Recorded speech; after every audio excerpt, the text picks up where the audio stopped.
Let's see. Got a few people showing up. Hi there. Good morning. Morning. Uh, let's see. That's Rebecca, and we've got Jane here showing up. We've got a few other people have to show up yet. Let me see if I can find the.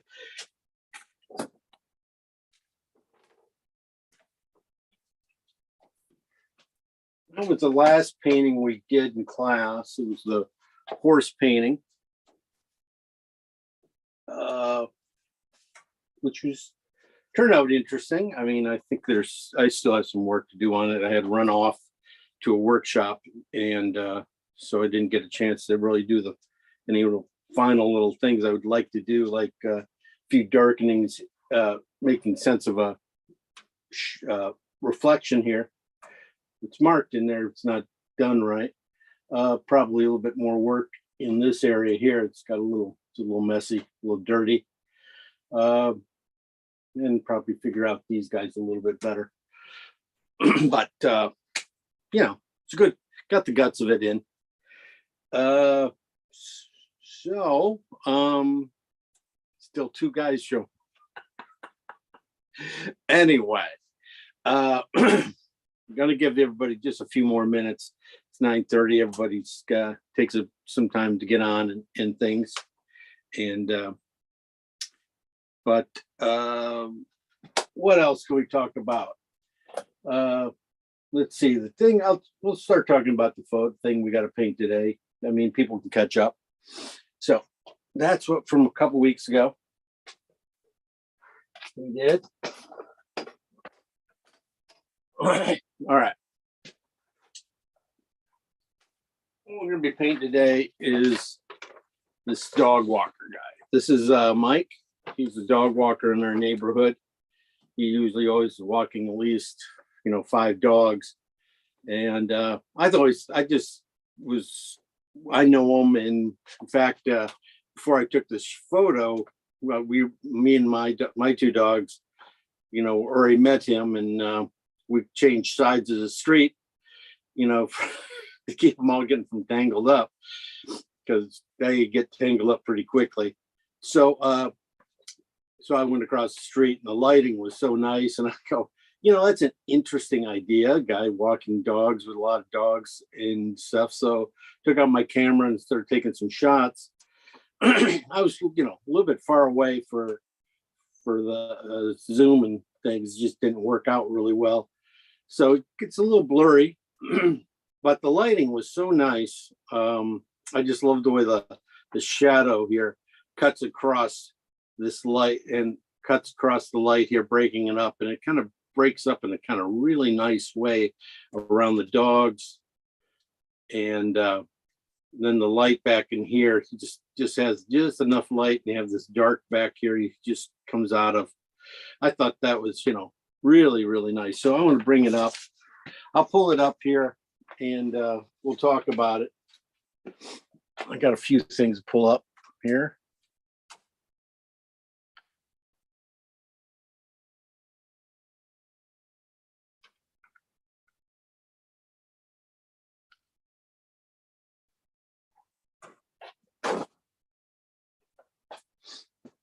Need that.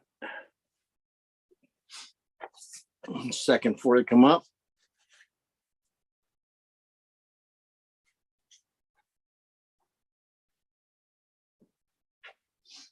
All right. All right. This is the photo itself, Mike, and his 5 dogs walking and stuff. I don't know how he does it, but he does it. He's out there every day walking these guys. Pretty nice. Okay, the reason I'm going to paint this one is because of this shot here, this painting here. This is by a friend of mine, Jim McVicker. And I just love this painting. I think it's one of the coolest paintings out there. And I just love the light on this guy. I just think it's so remarkable about what he did with so little. And that's what I saw this painting. I go, wow, I love that. I love the rim lighting going around it. I love the color in the lights. Uh, the beard, everything in this thing is so nice. The pants, just look at all those colors. So I looked at that, and then I looked at this. I go, well, there's a lot of similarities. Really nice light, rim light, and some things going on here. And it's a very unique situation. So I thought, wow, this could be, could look like that one. It could have with the right thoughts and brushwork and things. There's some really nice ideas he has in his painting. And I go, well, maybe we could do that in this. We'll see. We're going to have our own take on it at the end. It won't look probably like that at all, but I know there's some beautiful little things going on in this photo that I want to capture. First of all, look at that chest, that stroke in the chest. That's one of the coolest. That is just a simple brush stroke that says everything right there. It says shoulders, says shoulder, two shoulders. Yeah, that's why I was saying that. But one shoulder says the back shoulder, says his chest, it says his belly. I mean, it starts to, define his chin. I just thought that was really kind of neat. So let's see. All right. Let me saw. All right.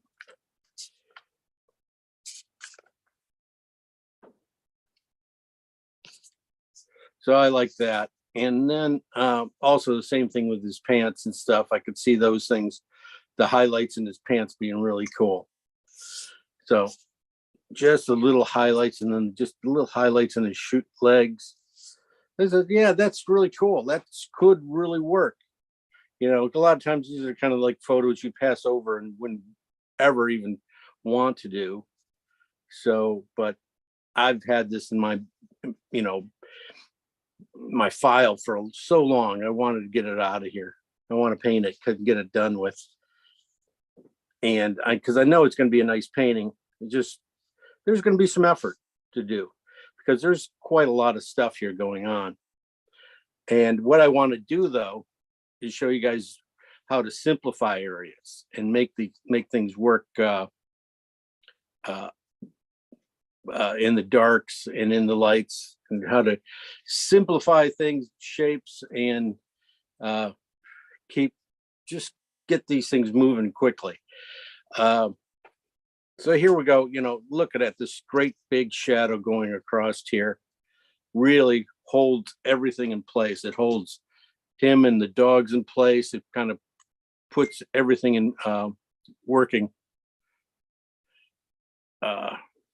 That's working out pretty good. So let me see. I like that, and the background, is pretty. There's a lot of little things going on back there.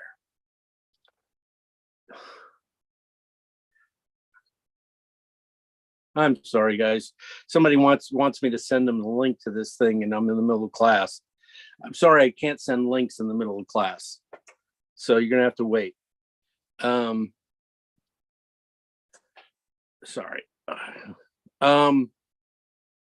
Where was I? Yeah, about shapes in the background.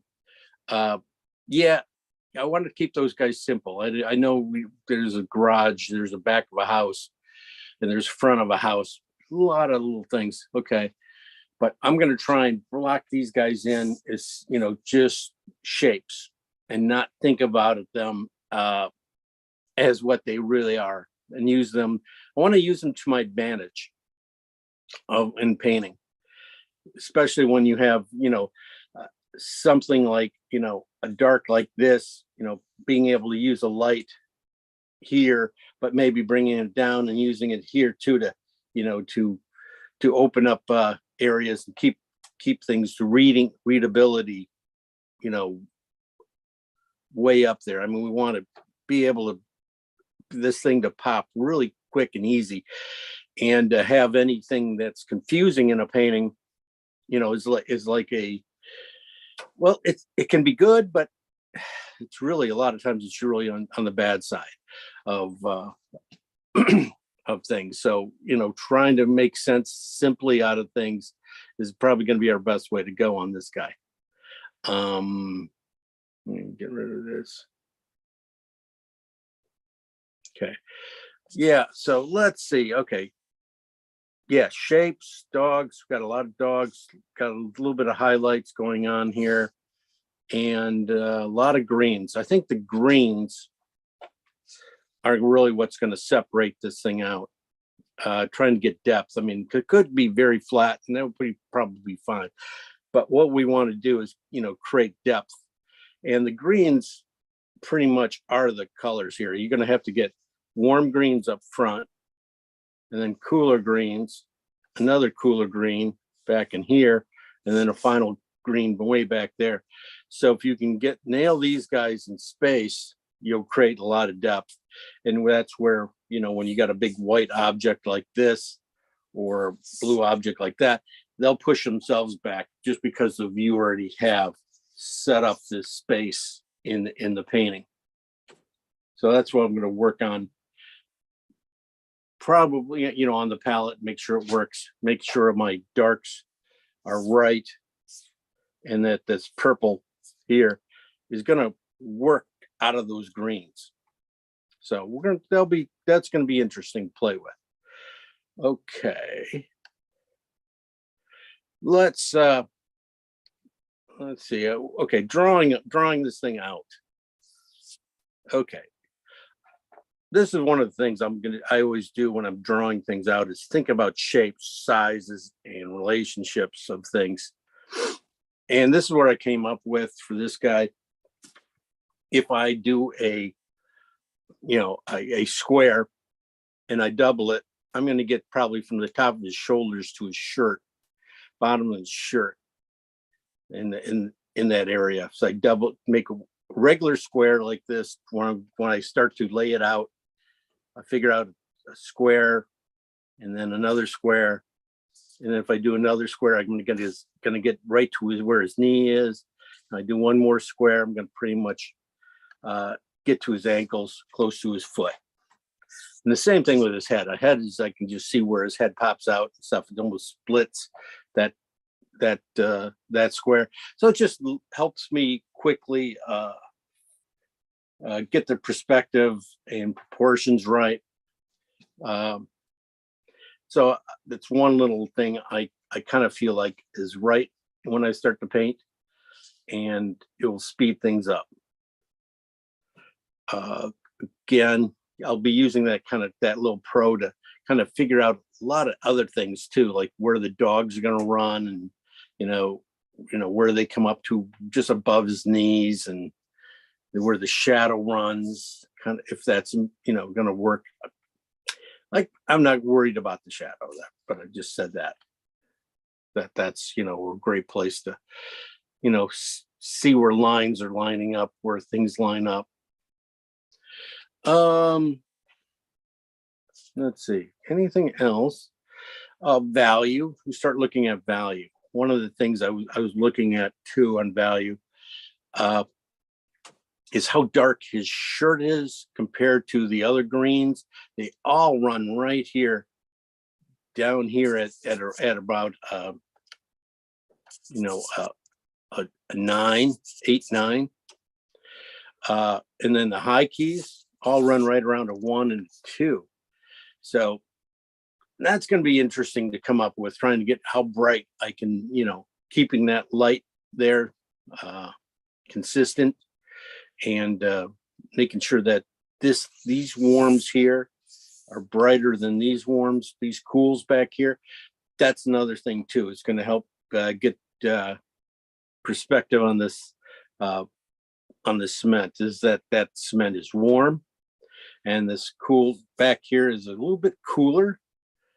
And that's, getting that to lay down, putting that down, and having the cooler behind it will help plane out that driveway. So if that driveway comes forward at us, flattens out. Otherwise, this will, if this is too cool, it will just drop off. It'll feel like it falls down that way. So this has to be kept warmer than this area back in here. Another real tough little thing, it's going to probably is going to be a little tough to do, is getting this white back here on that garage to sit back and not come forward, because that's one of the things that always happens. It comes forward a little bit with whites, and that is a key thing to really gray that color out, making sure that we're not using too much pure white in that color, making sure you have enough blue in that color, that white, so it doesn't, because it's way up here. It's pretty bright. It's probably 1 or a 2, color wise, and that's always going to feel like it screams forward. But if we keep it on the kind of like gray, closer, not keep it grayed down enough with some color and cool colors, even though there is some warm reflected in here. If we make sure that the coolness in it can hold it down. So that's a key thing, is right there. And if it gets too bright in this first round of painting and things, you can always glaze it back and push it back. But that is a big no-no to have this be too bright, because you'll pass up. It's going to blow out everything else in here. So that's one of the things to look at, making sure that doesn't blow out. Otherwise, you got a lot of stuff over here in the darks that really don't mean too much. They're just things. So I'm going to try to keep those as simple as possible. See if I can do things with just one stroke instead of putting in a lot of effort in putting in effort, because you're going to have a lot of effort going into here. This is where you need to spend, we'll have to spend our time. Everything else needs to be pushed back. You got to simplify everything else for these guys' work. If you overwork this stuff back in here, give it more love than it needs back there to read, then this front area will need more love to make it jump out in front of us. So that's going to be a little thing. That's going to be a little back and forth going on. Oh my God. But let's get going here. We've got somebody barking there on us. So let's get over to the palette and we'll start talking about it. Any questions on this? Okay. Now, there's a good question. I like that question. Okay,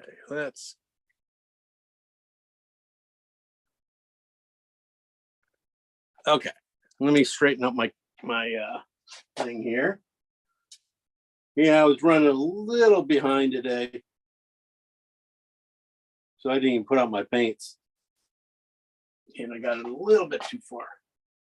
Let me push this back in here a little bit. It's all right. Get that out of the way. That would be nice. My oils, that's my baby oil, putting that away because I was just cleaning my brushes.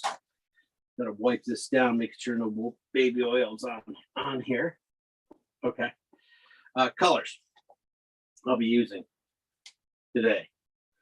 I'll be using, when I have it out, some titanium white.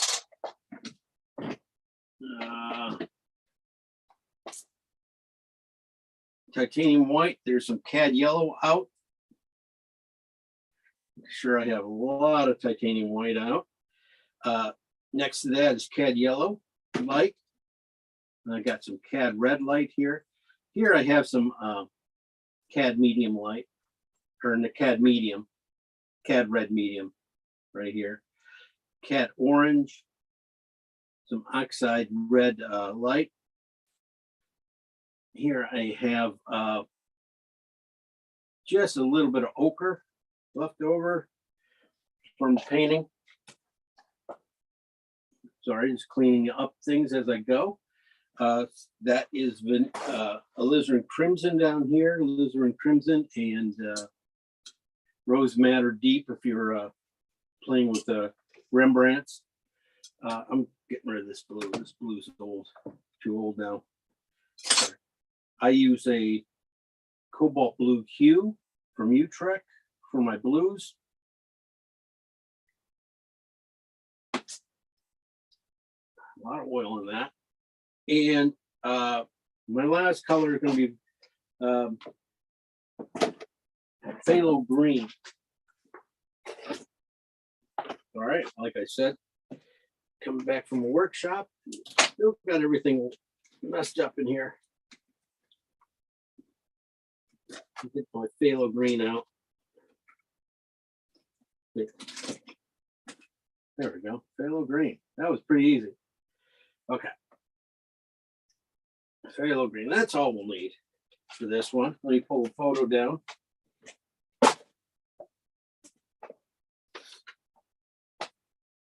Also in my kit, I don't know if you have any King's Blue. Since I have it out, throw it in. So that's the photo. In my kit, I also have my big brush. It's a nice big synthetic, does a lot of damage. Then I have my other synthetics. Got a couple some bristles brushes and a couple bristles and a couple sizes of synthetics. So rosemary's there. Put those down here. Need those. All right, color wise, looking at Mike here. One thing. What was the color between the cat orange and the yellow ochre? This is oxide red light, or yeah, oxide red light. It could be a Venetian, or even Terra Rosa.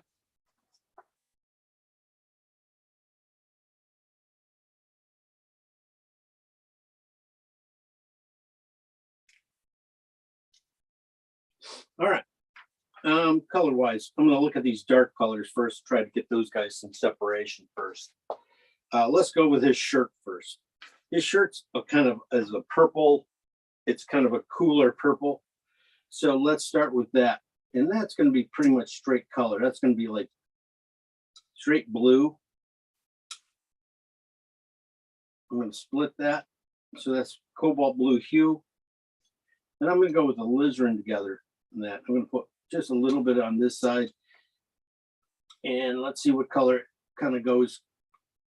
That's a good mix right there. It's pretty much a shirt right there. But I'm going to make one in the red side, one on the blue side. So this one is going to be a little bit bluer. There we go. Or redder, I mean. So when I bring it down, you can see the purple in that. Bring that down, you can just see a little bit more blue in that. All right, so that's going to be pretty much the key color for him getting through here. So everything is going to have to play off these colors. So the greens going to have to be there's going to have to be some separation here. So the front greens here, I'm putting out phthalo green first. Going to put out phthalo green. Front green is going to have a little more red in them, and so to get some separation and stuff, I'm going to have to use a warmer red. So I'm going to use that oxide red light with green, that phthalo green, just to warm it up. That one a little red, so I'm going to take a little piece of it and put in this other green. Let this be my green one, and let that be my red one. Those guys will be good for this front area, trying to get here, and maybe right behind his head. As we go back there behind his head, I'm going to go with a different I have to make it cooler, a cooler green, which it already is, but I got to put some red into it. So I'm going to go back to alizarin and phthalo. Alizarin's my cool red. Everything else is going to warm. So I'm gonna just build everything else off this going back. Except, so these guys, this area here behind his head and over here will be in these kind of greens. This back green though, I'm gonna go with just blue and ochre. But I think I can really cool it off with these two. If we mute it out a little bit back there, I can get that with these guys, and then we'll jump forward. It's kind of a neutral type of color, green. Definitely do the same thing. Just add a little bit of more blue on one side. So I have two versions of it, just one cool, one warm, just to play off of. Like that.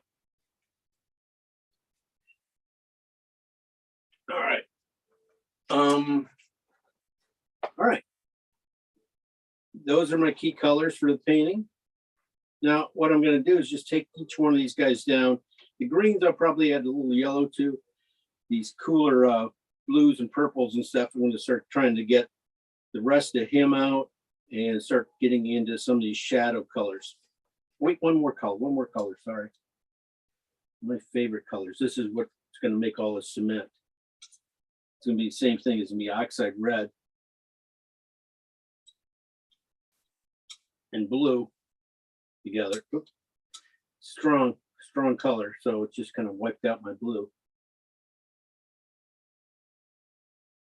I'm going to add some more blue to this guy.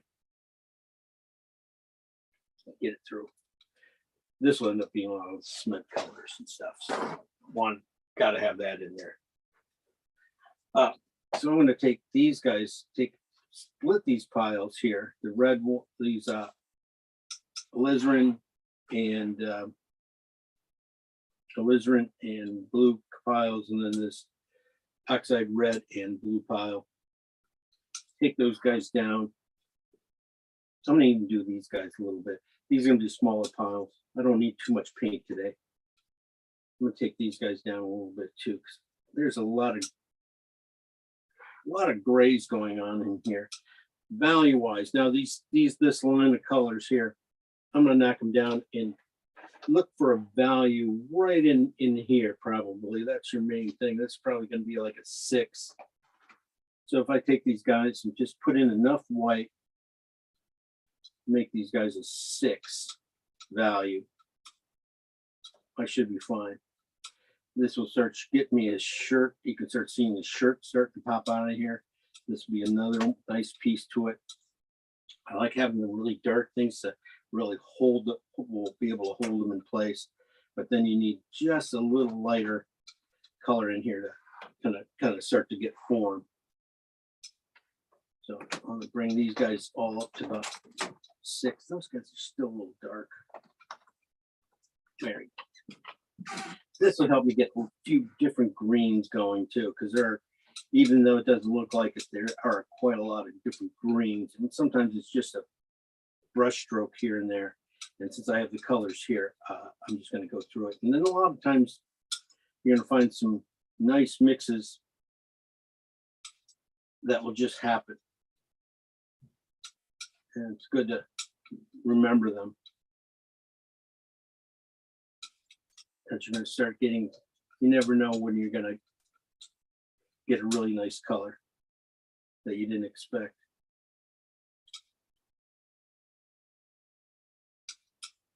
Okay. So as you can see, those are very cool. They'll be nice in the shadow areas. Now, this is where I was thinking about was going to end up, getting that shadow area out of here. And it's going to be these two colors here, oxide red and blue.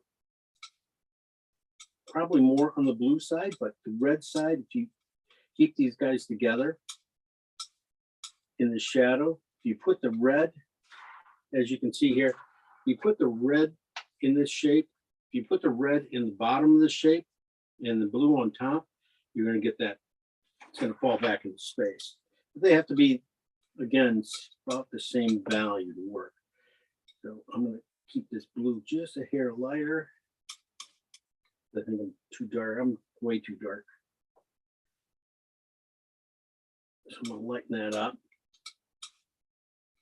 One more step, and then lighten this red up one more step. I always got the dark ones to go back to. These guys be really good for like finishing off doing the dogs, doing the shoes, doing the things like that, these red browns and stuff. Okay. Oh, I got a little, there we go. Nice grays. Pretty good, pretty value wise, pretty good. These greens can fit in there. As you can see, all these colors go together really well. And they can all fit in this area, mid area here. And into the back. Now we're starting in the lights. I'm going to keep these guys where they are. Thinking about the lights. Definitely, we're going to have to start adding yellow and browns and stuff to these things. Let's take, try to take a couple of these. No, I'm not going to do that. I'm going to mix this up. Oxide red. I'm going to go some oxide red and white. And start working on some mid to or lighter colors. Definitely this one, oxide red and light white. Going for like twos, number twos values. I'm going to make kind of a big pile, and I'm going to split this up a little bit too. So get this up there around the one, number two. And you'll start to see, okay, yeah, I can start seeing a lot of places in the background. This color can just start to fall. It's just going to take just a little bit of tinting into. So that's why I always work in piles. I can get them all based off of this color and just splitting this up, maybe putting just a little bit of blue into it. We'll push it back. Right? We're taking it and putting a little green in it to gray it out and push it back.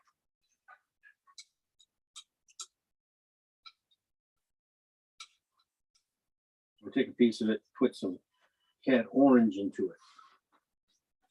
Now we'll push it, bring it forward. Start doing that, you can start seeing where things start happening. Photo. And start putting that cat orange into it. You start going, all right, where can I get that? Okay. So those are just some more mid-tones, kind of go with these guys up here a little bit. Okay. But I wanted this, I knew that the pink was going to be in here a lot.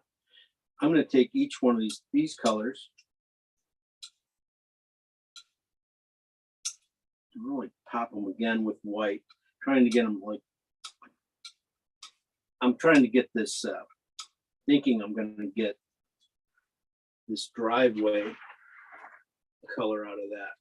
And as you can see, I'm really close. It's just a little dark, but that's not bad. Add a little bit more white to it. So this is oxide red, little orange and white. Going to get me a lot of that. I'm going to do the same with these colors because these colors are going to play well with that one. And if I do this whole section in just that, it's going to be very flat. So I need a few other colors to play well with it.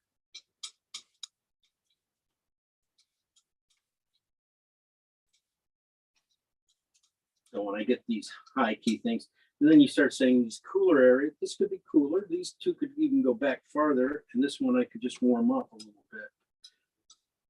Just thinking to myself, if I warm these guys up, I was talking about them earlier, that I can get these guys to pop a little closer. Yeah, okay. So this will take care of pretty much a lot of the driveway, secondary colors and first and the highlights.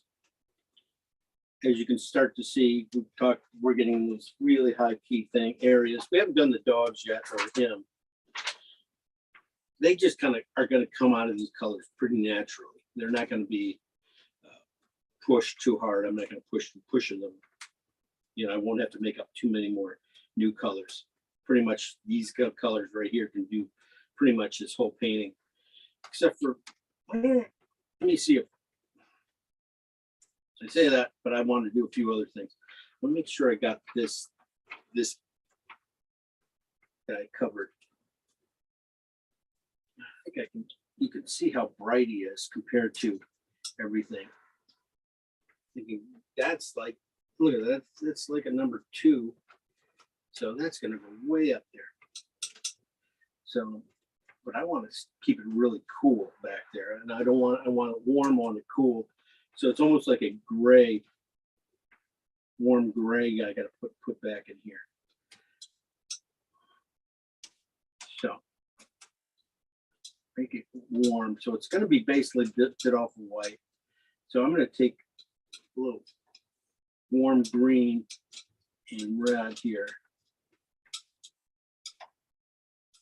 Make this guy up. And I'm not going to be able to make him as bright as even he is in the photo, because I don't think it's going to work. But that value there is going to be as close as I can probably come. I'm going to get a lot of these things. I'm going to start with that value for in the back. Probably going to have to cool it off even. Let me try this one. This is a oxide red and blue. And a lot of white. See if I can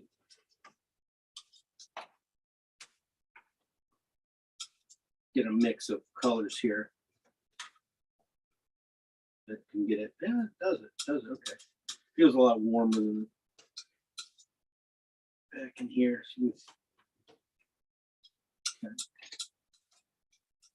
should be able to get everything else out of these colors.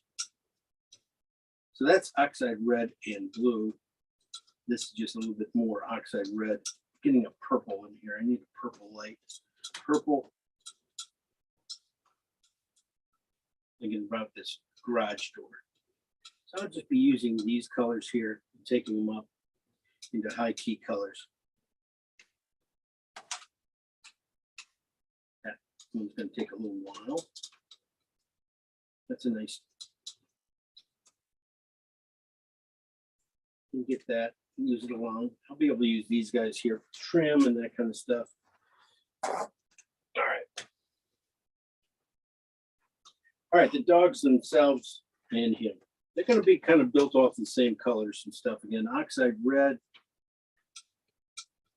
it's like back in here, oxide red, and I'm going to put in some to warm them up. I'm going to put in some cad yellow.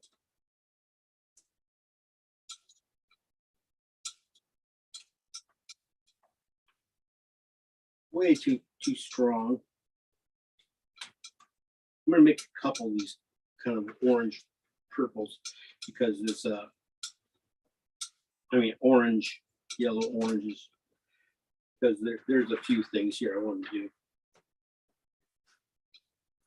And I think this is going to be too strong for most of these dogs here.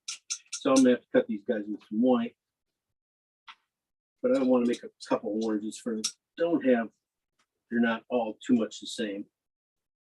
So that one was oxide red and yellow. This is going to be alizarin in yellows. So I get 2 different oranges. I'm going to bring these guys down just like I did with these guys. Bring them all down. One more yellow to this. Make sure there's a big difference between these two.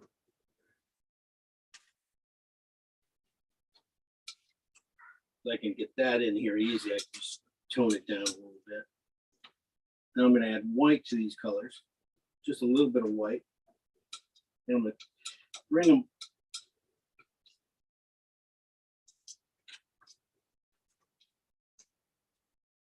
You can see the red in this one. See, that's now this is where I wanted to make sure that I had a cool red brown, and a cool yellow brown.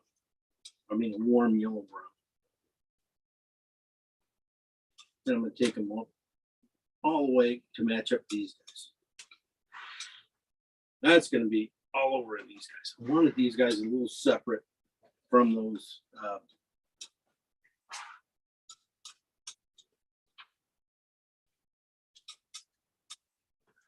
From the cement colors. So these guys have a little bit more yellow in them. Those are a little cooler, a little pastier. I can always use a little bit of these colors in that cement, which would be fine. His colors. I'm going to go with just cad red. I'm also going to have color cad red and just a little bit of cad yellow. And need this color. Gonna make another orange.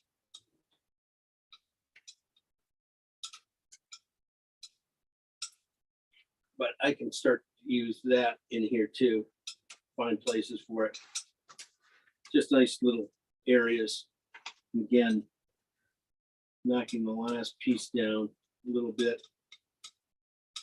with some white to get a nice kind of color. I can find spots. So that's basically all I got to do is just break these to a nice simple spot areas, color wise, and then I can, as I go, they're just going to naturally just light and mix with each other. It should work out pretty well. I'm not sure if I don't really have his color.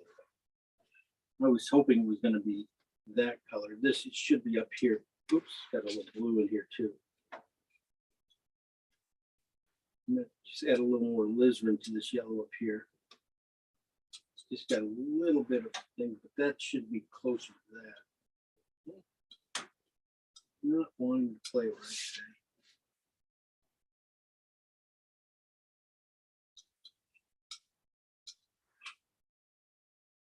Need to clean my knife a little bit better. Okay. Little white, and I should have him. It's white. Crap, white. I had a lot of yellow in that spot. Okay, that'll get me into him a little bit. It's just a little warm.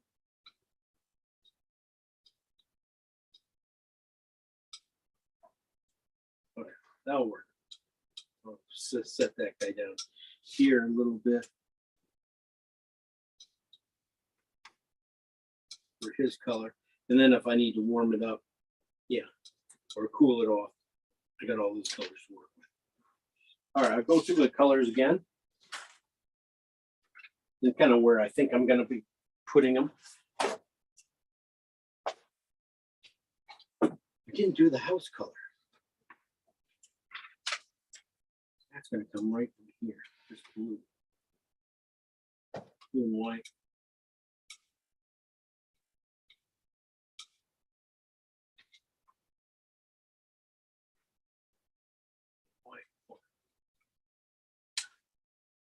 That should get me in there, in that area. Just going to be a little playing at the end. Getting that color together. Okay.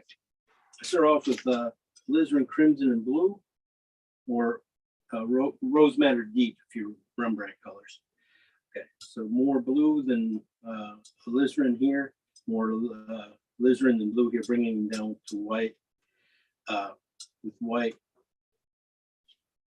And then, dang it. Sorry. I didn't do is just have to bring these up to 2s too, versus for a shirt. And I didn't do yellows and greens yet.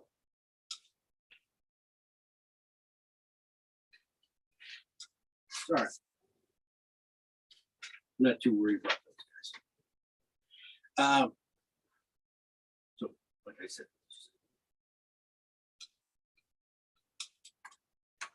I'm just gonna add some cad yellow to the bottom of these guys and put my greens on these lighter greens. That way I have a few greens to play with at the end to, get these little areas back in here. Just as you can tell, there's very few. So that's why it wasn't like a big thing here, but it's just gonna take a nice to have. All right, sorry about that. So these two are alizarin crimson and blues, brought down with white.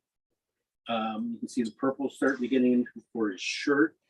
And then I brought them down again, and they'll pretty much how it's going to use for his highlights. I also have some purples over here I'll be able to use too. Over here we have oxide red, light, and green. And this is more green than oxide red. Bringing them down, you can start seeing this is how grayed out it gets. This gets a nice cooler green. Those are going to start falling into this area here. We're using them a lot for this. Here we have alizarin crimson and green. And we're bringing them down. As you can see how strong the phthalo green is. Overpowered the alizarin here. So I'm going to make that one, bring back the blue, red into that. These greens are blue and yellow ochre, brought with white, but then brought back, all these guys have been brought back with just a little cad yellow at the bottom. This will help hit these last greens here. Up here, we have blue and oxide red. This is way more oxide red than blue. This is a little bit more blue than oxide red. You bring them down, you can see these smoky purples that come out of it. Those will be all over in this area here, but also by adding more blue to one side, and just a touch more white, pretty much get the house back there. That's what I was thinking about. So these guys are all built right off each other. Boom, no problem. Okay, down here, lights, the light down in here and back there. I started with oxide red, light, and white. Here I split it up into a few piles. This one I added blue to. This one I added phthalo green to. This is one I added some cad orange to. What I was looking at is trying to get them up here around the twos and the ones and twos, but I really hit the threes on these colors. So I lighten them up again, thinking, okay, they do have to be punched up. So I basically took each color and added some more white to them. And then I go, okay, those are my really high key. Okay, I could see this color here kind of starting to work for the garage. I might have to gray them down, but I'm just starting with these two colors for the garage, more garage door. And then these colors here, pretty much all for the dogs and for him. And then pretty much get everything out of that. I'm thinking, that's pretty much it. His pants and stuff. Gosh, I was hoping his pants would come up with this color. A little more red into them.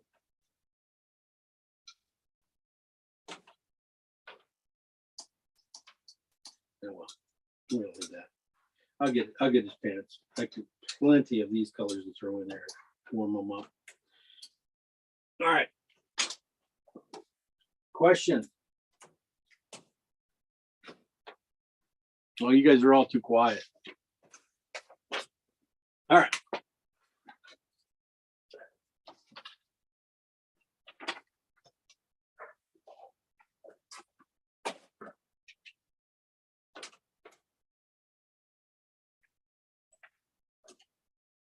I think I muted everybody. That also helps. All right, yeah, this is going to be a little tough one, but it's kind of fun. All right, let's bring back.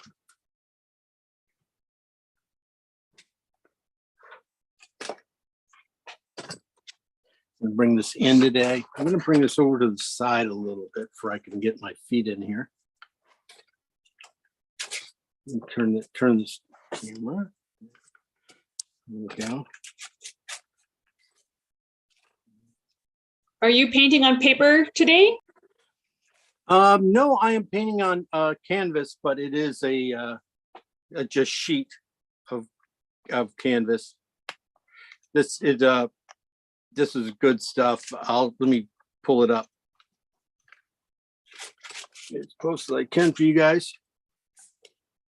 Yeah, I'm just excited to paint on a sheet of one of these guys.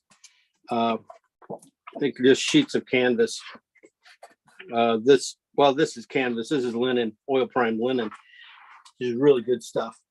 And it was some of the only oil primed I had at this size. I was going to do a small painting because I think that's what I want to do. I felt brush wise, stroke and stuff. That's where I was going to get the effect I was hoping for in the smaller size. I'm going to tone my canvas first and then draw everything in. That's where, like all those boxes I shown you about this guy creating, thinking about boxes, about how big things are and splitting them up and thinking more about shape than simple shapes and diving in too deep in these things, which is easy to do. I'm going to put out some oil here. I want to clean my hands a little bit, making sure my hands are pretty clean.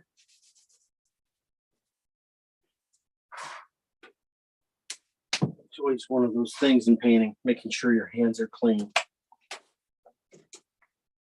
Because when you use your fingers a lot of times to paint, and you're putting in, smear edges and things like that.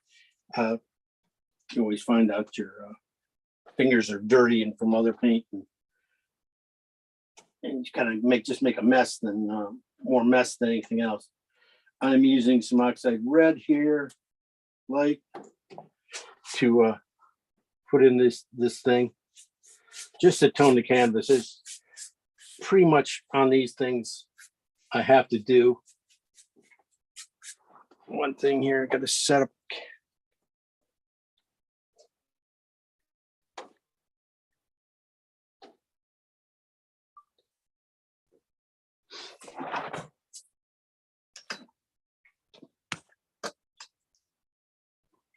All right. Just gonna tone it in and then draw it in.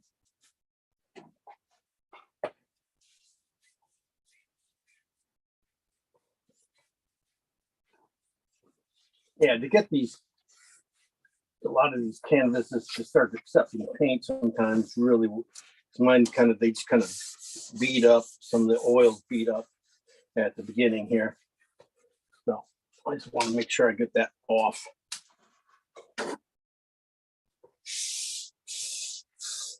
All right, thinking about how light things have to be. I can just pull off a little bit more paint off this bottom area, bottom third,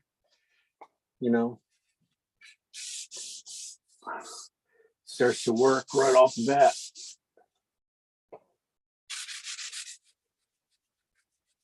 All right, perspective wise. Yeah, there's hardly any real perspective to worry about on this thing. It's basically a driveway, lines and things. I think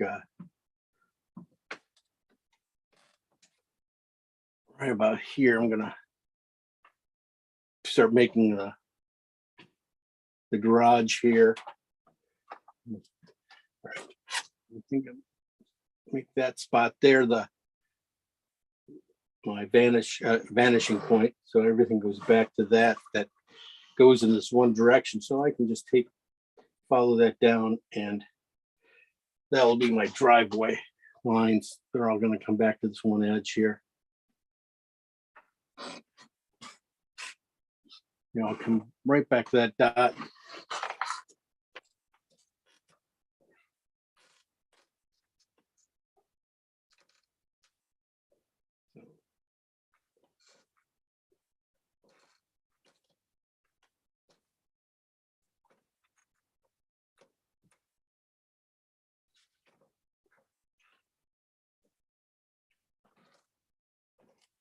Even if I have windows over here, any windows over here, they point from this edge back to that dot. The dot is right there. Right above it is this other house.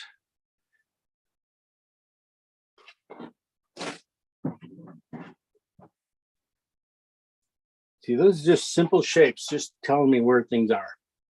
You know, I'm not worried about too much about poles and things like that. We have enough to deal with. Shadow, my shadow is going to go across this way, and it's going to like come across here.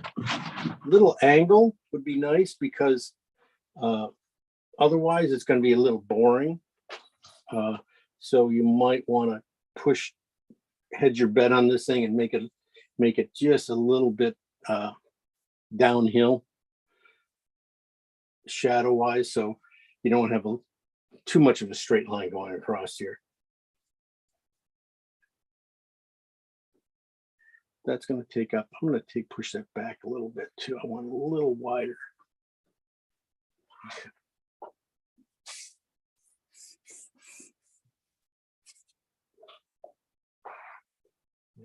Tree there. Okay. Him. Now this is where I was talking about placement of him going in here. Definitely he's out of center, right? Bottom feet, probably right about there. Maybe a little higher because I want to get that, make sure that this shadow is a big part of this, you know, this thing. So knowing that this shadow is going to go in here. All right, make sure that's in there. Okay, that tells me his foot's right there. Okay. So keep him out of the center. So let's angle him over here a little bit. He just has a little bit of a twist to him from the top down. Okay, we find that middle point between where we need them. Find that, and knowing that when we split this, we make a box. This is pretty much about his width. Now this box here should be coming down here. That's where his knee should be. Right in there. A little wide. How things come off of things. Knee.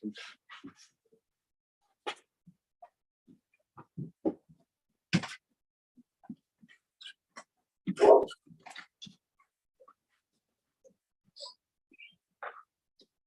little bit of fun things going on in here. All right, coming back. You know, his head's gonna fall right in the middle of that last box up here. His head comes to the shoulder area, chin. So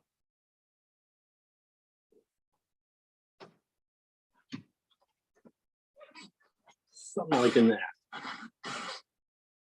I will always, you know, head's a little wide, a little big.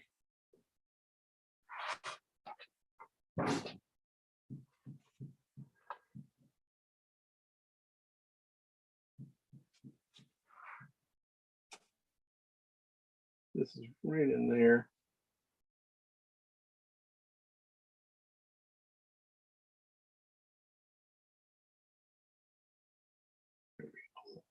Fire.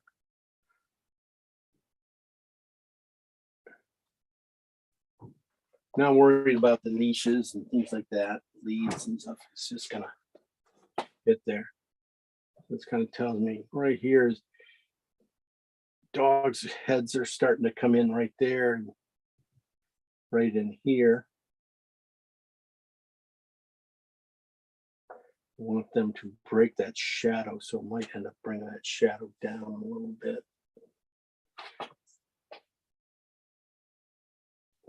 Making sure that, I'll use it to, make sure I get the dogs in here right.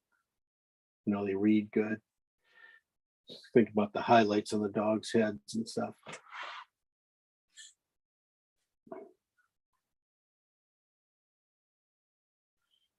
That's one thing about this guy when he's walking these dogs. These dogs are all like, you're going forward, you take a break, you take the thing, and all the dogs do is they start switching around, and all of a sudden you got dogs going in the wrong direction and things. So that's why I think I see a dog's head right back here behind this guy going this direction. Everybody else just turned around or he went around. So this is going to look like a mess, right? This is definitely going to look like a mess for a second. Probably halfway through this painting, this good area here is going to not make a whole lot of sense. And basically, I'm just trying to get body size, a little bit of leg here, and where the legs go. There are only a few legs we even have to show on this thing, so getting these two dogs in the front here and this one back in here, that's about it. That's all you have to nail. Now, I like this dog behind him because it kind of really fills out the space. Shows you that there's depth here behind him and everything. This is just a little bit too big a dog. Too big for drawing wise.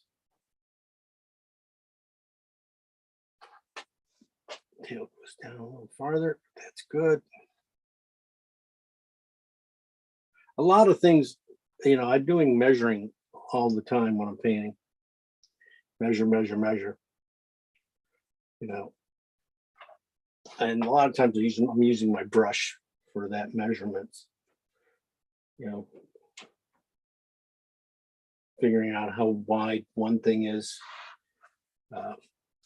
compared to another because of my brush, just because of the brush width tells me that's okay. That's about right size. So, but that starts to fall into this size because of my width of my brush and things like that. You can start getting a lot of drawings in here, just changing this angle a little bit. Okay. Nice shaft of light coming in that way. I need little things here. Plants back in here. Okay, well, shoulders. Getting the shoulders off.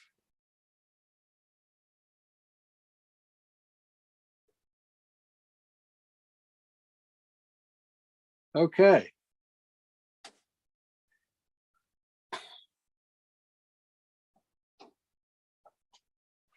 It might be just a hair big. I just don't like this hat. I'm kind of, the hat's a little big here.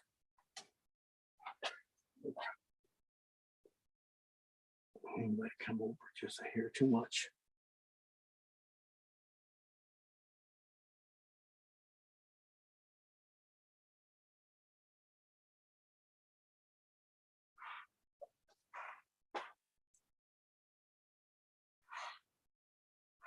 Yeah.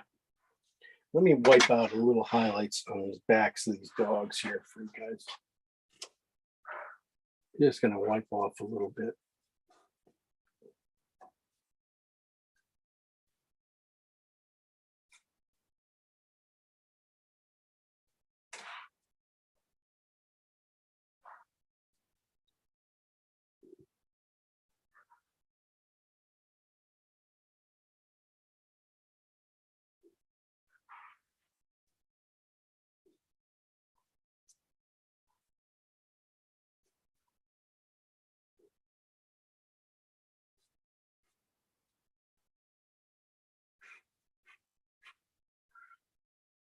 I think I'm gonna, this needs to go back just a little bit there. I think I'm gonna take it off this side. I think it's just a touch wide.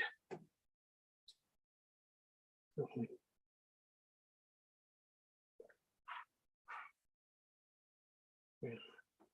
anything, because I want to bring him back this way a little bit because he's starting to fall into the middle. So, if anything, if I take anything off him and stuff, weight, width wise, and if I take too much off, I'll just add it to the back end here. So, all right, good enough.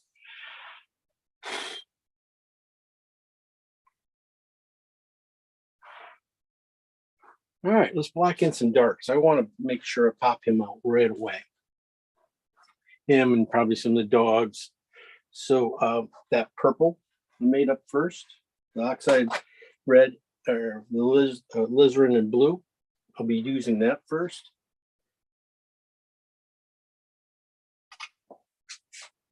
I'm not going to worry too much about his arm because his arm's going to, get in here anyway. So I'm going to just block this shape in, coming down.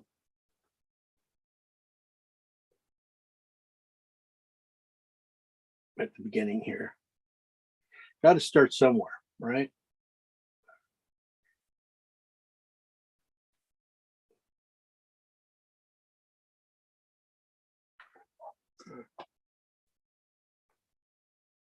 Arm could come down just to hear more.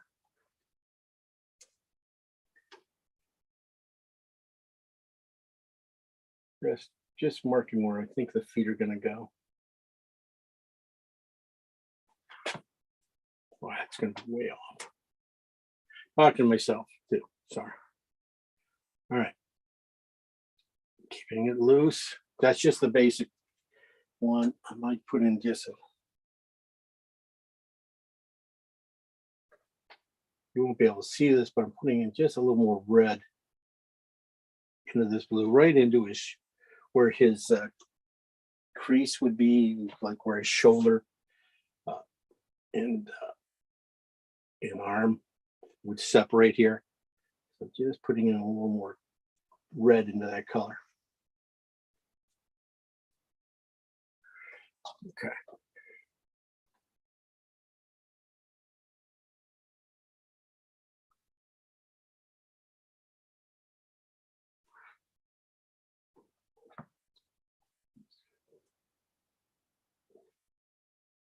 All right, so maybe bring that shirt down just to hear more.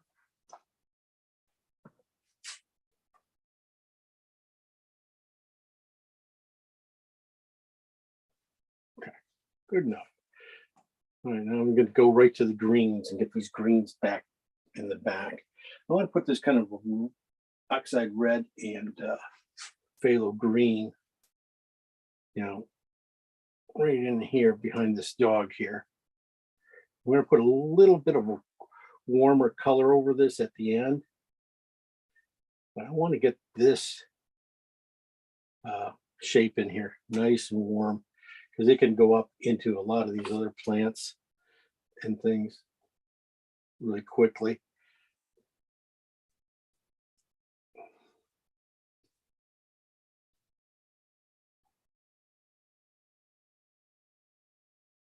Because they're all going to have this kind of a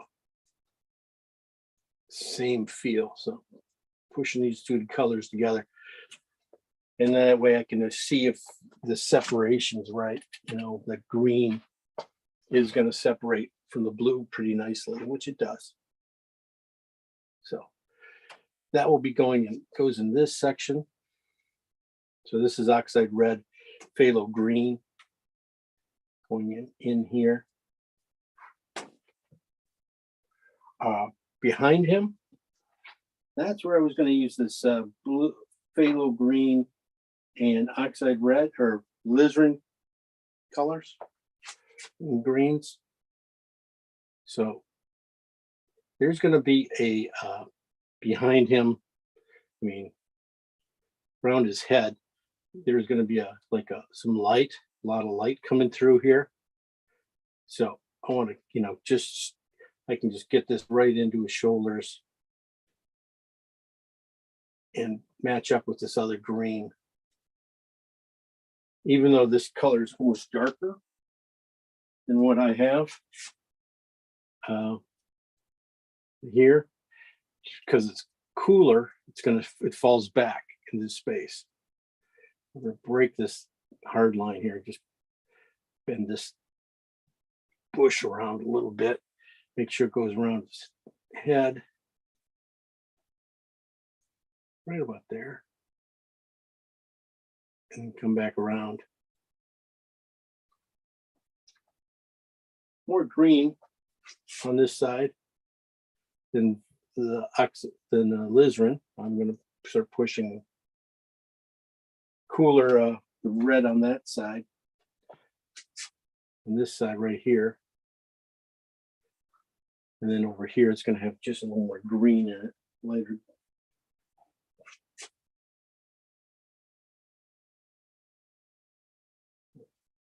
Okay, I can get this stuff over here too a little bit.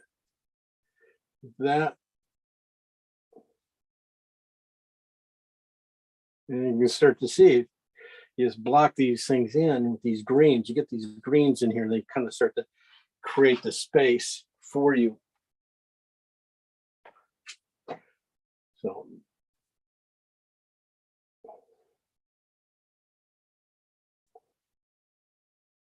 And then this last one back in here. That's going to be switching over to my blue and ochre mix for this back area here.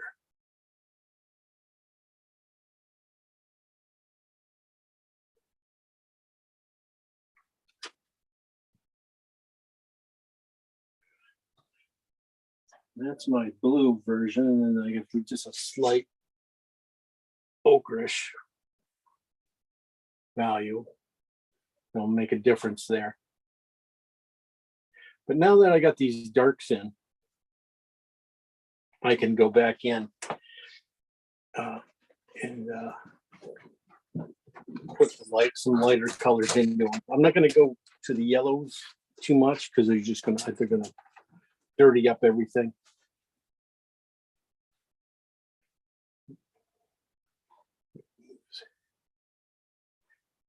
Head down a little bit. I think it's popping out too much. All right, next colors. Well, the next colors I have are blue and oxide red. Now, I should be able, this is the blue side. I'm going to go with the blue side. Should be able to get the tree out of that, start to get the tree out of that. On the blue side. Red side, oxide red and blue. I should be able to get the right next to it.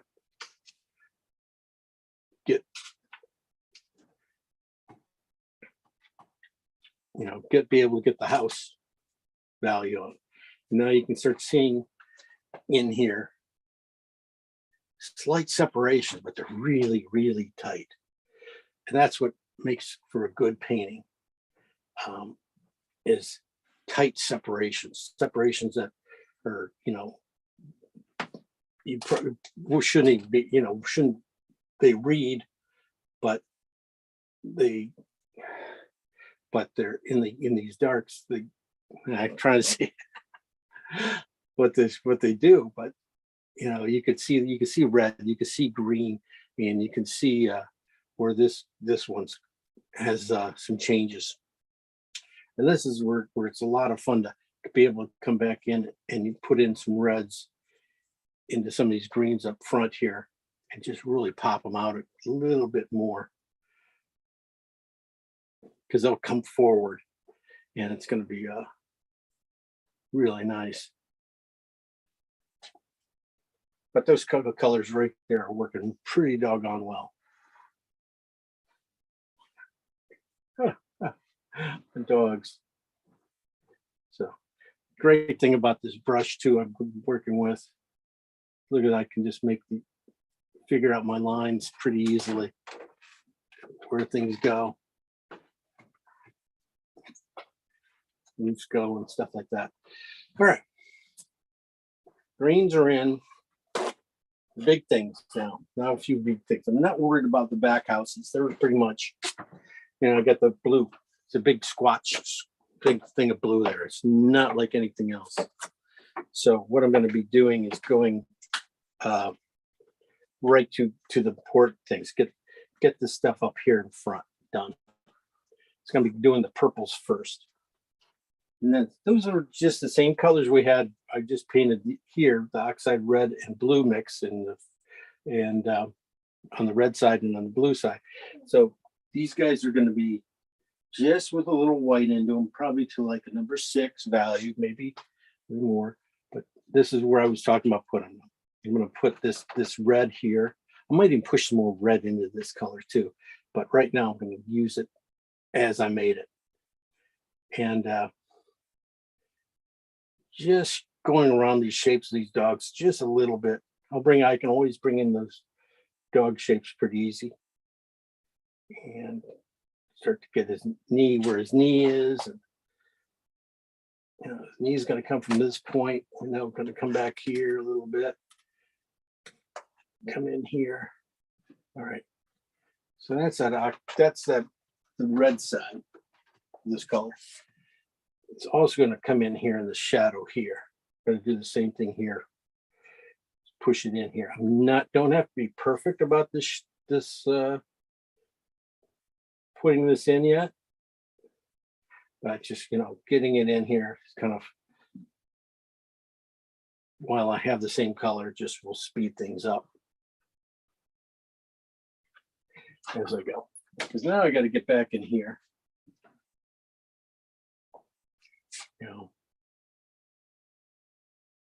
Between his legs, start getting some separation in that leg here. I'm going to take it over a little bit too, into his pants. And then I'll come back here and get this. Put that in. Okay.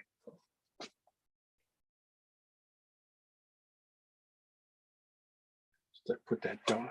Move that shadow. I got to get a little bit under that dog. Okay. This is where the back end of that shadow shape, that's where I'm putting the blue into this shape. Same value. Looks a little light. Put just a little more blue into it. This is kind of the interesting part, holding this painting together. Getting this shadow to work and play well. Okay. This warm's coming up pretty nice. Could be just a hair warmer. So I'm going to just take a little bit of cad red into my brush and warm up this bottom edge of this shadow. A little bit coming across here.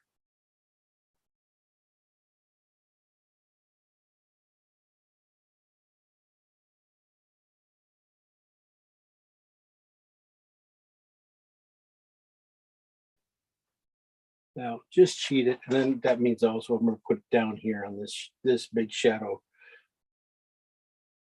in the dogs here. Showing through.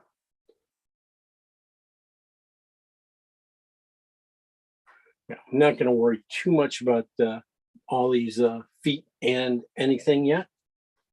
I just want to get these things in. I think that feels made that blue back in here. I added some blue back there. I think that's a little strong right here. Gonna gray it out with some more. There we go. A little too strong. Okay.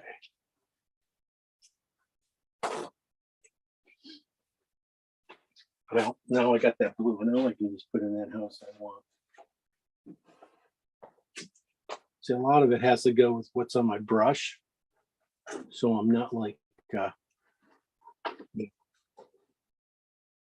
switching colors, cleaning my brush out, being able to go from one color to the next very quickly without thinking too hard.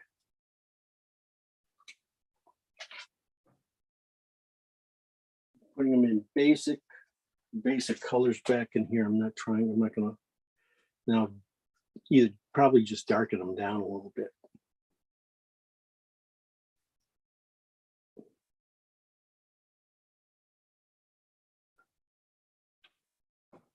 Like I said, darken them down. Probably that's just adding some oxide red and blue mix from the top. My real color and just, darkening them down.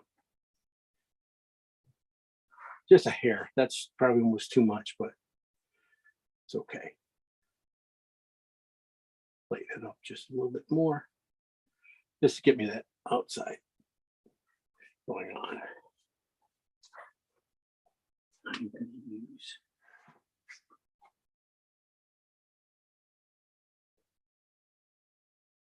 I'm going to use my shadow color for the roof for now. Then I can lighten it up when I need to, but it's like it worked back there. It doesn't have to be too much different.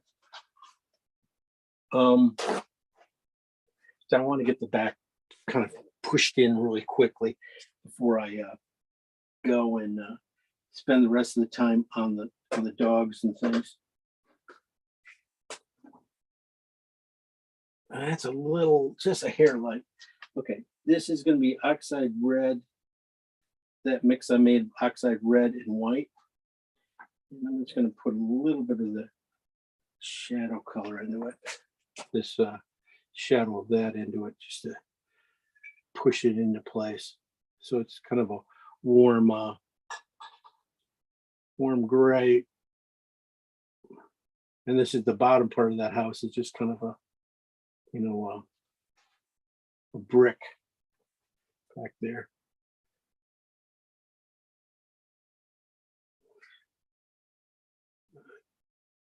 Lighten that up just one step.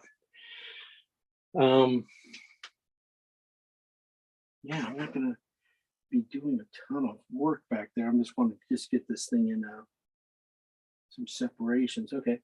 I'm going to be using some oxide red and green with a little bit of white in it. I think that's the color here I can use on this door here. Inside that door, the shadow starting to get shadows going on.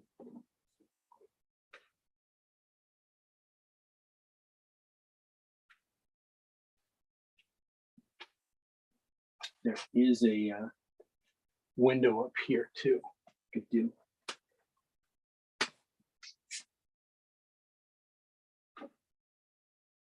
Just a square.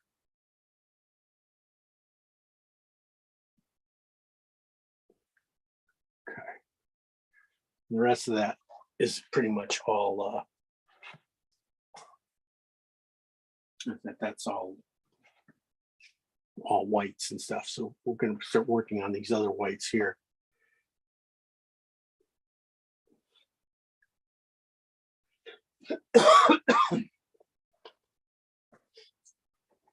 So we'll get that done. Let's get that done. And then we'll start into him and what's going on. I'm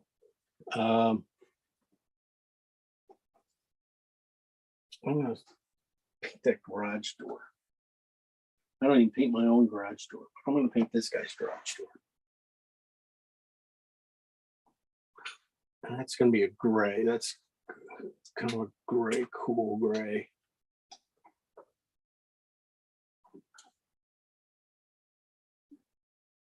A little farther.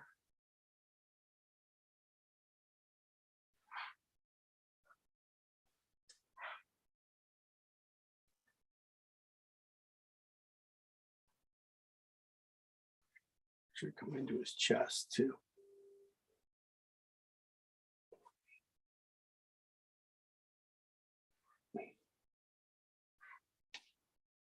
Let me see, this is gonna be a pink. Let me try this pink here.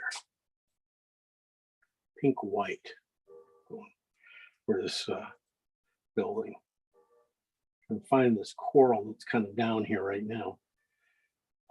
Falling back there enough that maybe that's a good one to go with instead of going on. I'll still have a few other colors to put in here.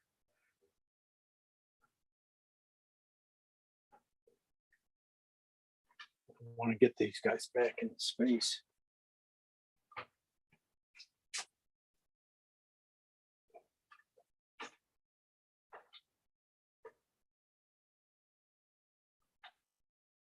Just real simple.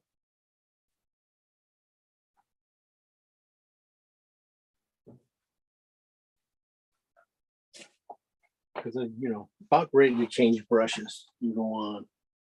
So before I do that, I want to make sure I have a lot of these areas here in place.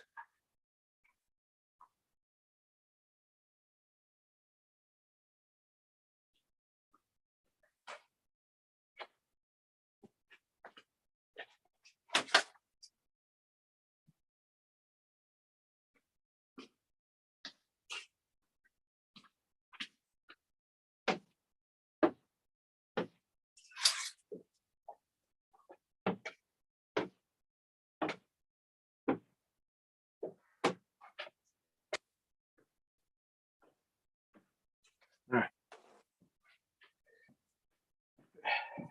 Basics for the background are sort of in.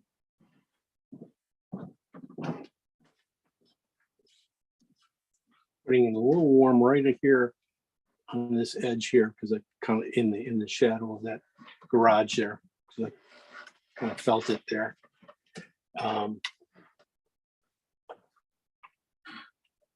A few things else to go on. Okay. The big thing now. Let's start working on him. Just wanted to get as much done with this big brush as possible. That kind of stuff, just for, so when I get going here, don't have to stop too much. A few spots here. I just saw a little warm water thing here. Didn't have in.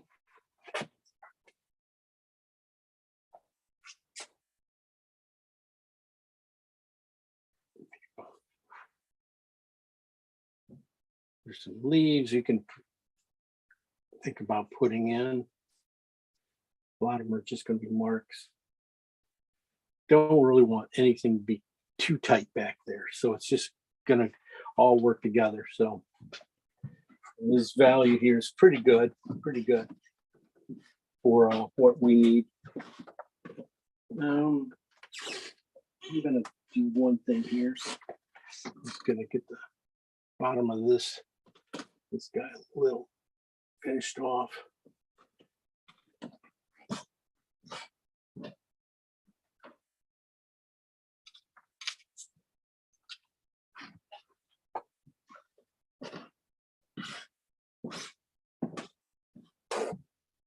Okay, I just want to, have things out of the way.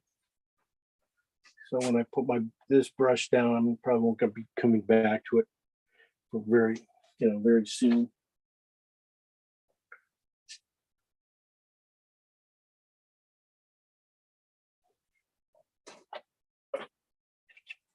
All right. But it did a lot of damage. Got a lot done, a lot painted here. That color's just here too blue, but we'll see. Let's live with it.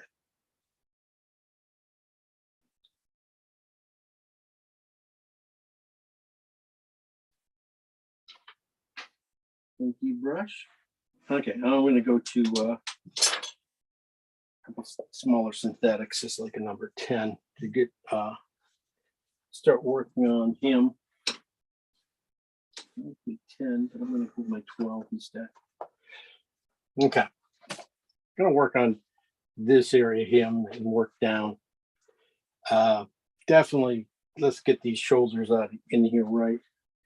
So now I'm going to drop down my secondary colors and my darks where I have some, this is alizarin and blue, and this is on the blue side, just a hair of white into it. When I start thinking about his shoulder, look at how long that is. Get that just to the right length. And I can leave darks in between. I want to leave some of that dark I put in there. You can barely tell that there's any real difference between what I did, but there is. Just trying to get a little of that purple into this back edge here.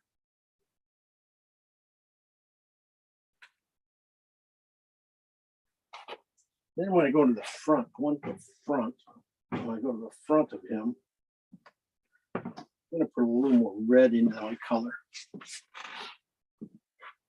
Right in here, I'm going to put a little more red in that purple. So it's just a little warmer.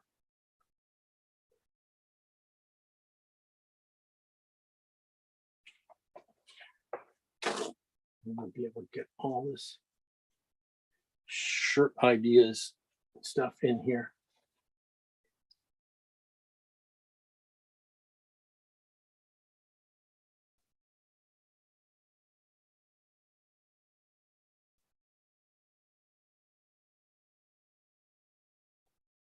Okay.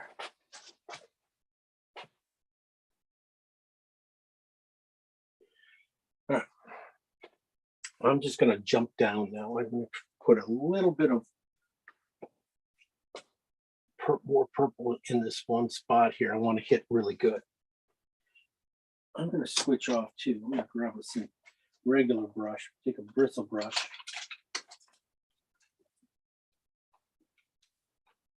Bristle brush I want. It's a bit big.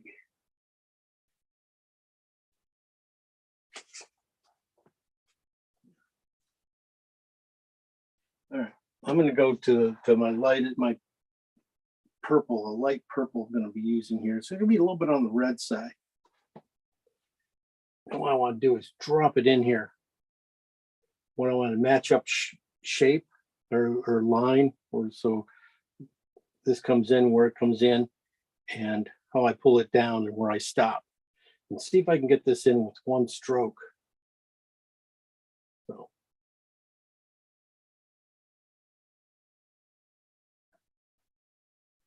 You know, went a little bit far because I didn't have my exact brush I wanted. That's okay. Now I can come back easily with things. Just push that back in. There.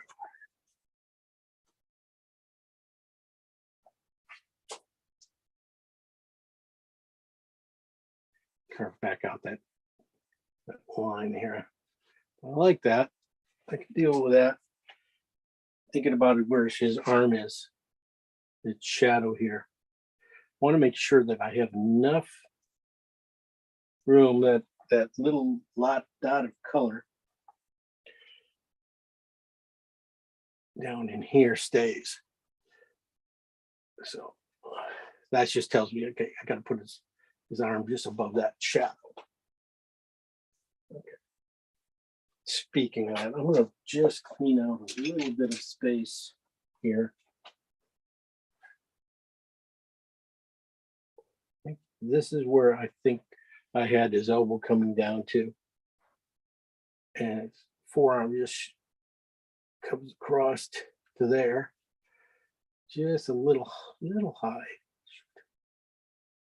Bring it back down.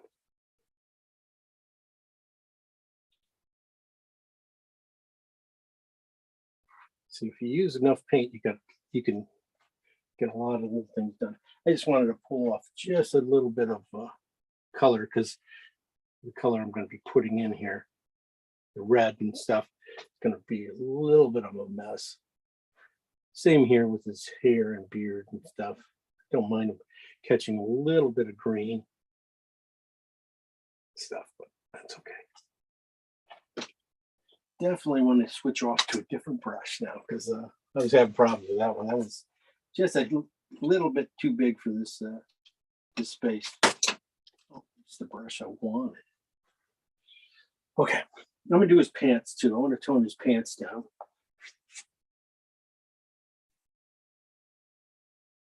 I'm gonna go with just a really warm green. This is oxide red and phthalo green with just a hair of white into it. Right?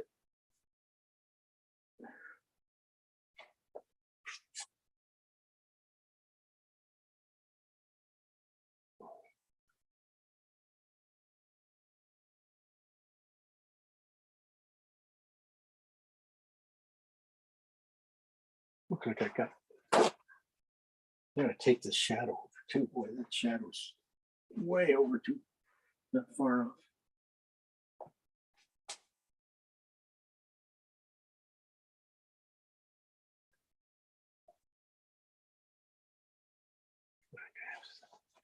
A little bit too much need coming in.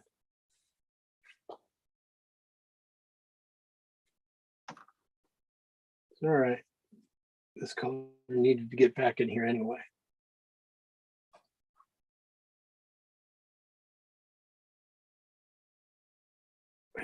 Also, when I do this, any areas like this, definitely want to leave marks. You don't want it too flat. You don't want it too mixed. When it gets too mixed, it kind of just lays there. So I'm gonna even add a little phthalo green to a few spots here. And this purple. Push it into his belly here. That'll also help that red come forward a little bit quicker too. Okay. Gonna push this a little closer into him. I do that because I want to, I'll be bringing it back when I do the highlights and drawing on his, I want that to help push and grab some color. So it's not too bland. So like even like with that mark where you got a few colors, it's one color will go in over a few colors. It's opaque in the middle, but on the outsides, it starts to grab other colors and becomes a third, fourth color. So that's what I want to do there. I also want to get the grab to a little bit smaller. I'm going to go another synthetic here. I'm going to finish up his shirt coming down here into this area here. Okay.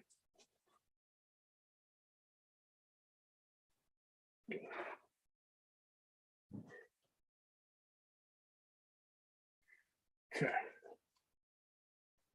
All right, I'm going to start putting in just a little bit of skin tone for him. I look at things as shapes, and we definitely want just a nice little square for his face for that first color. I hedged my bet on that mid a little bit lighter than it was. And I can see I was just a step off, so I gotta come back and darken that in just a hair more. This was oxide. This is no, it's not oxide. Alizarin crimson and yellow. Mostly alizarin crimson. So I'm just going to keep darkening that color down just a little bit more in the front with the alizarin crimson oxide red. I'm going to go with right on this line here.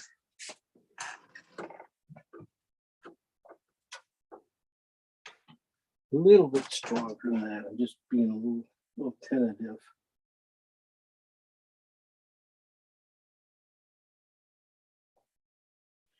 What I'm going to do is put it in dark, and then I'm going to come back with my highlights and define everything with the highlight at the end. But I need to have these darks in there, like where that nose goes. Key thing. Where his lip goes right underneath it coming back. You gotta have those things in, right around where the beard comes. So we want to get those things in, and where his neck is just a little bit. Let me see how I can place these here for his shirt. A little dark beginning.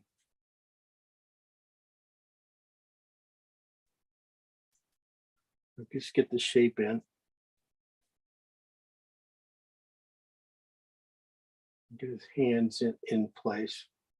Everything is just squares, rectangles, circles. Not going too far past that.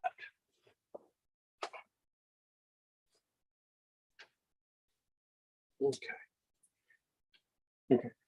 I thought the value was going to be just too dark, but I was kind of wrong. That's really about right for the middle. It's just that highlight goes in on the top.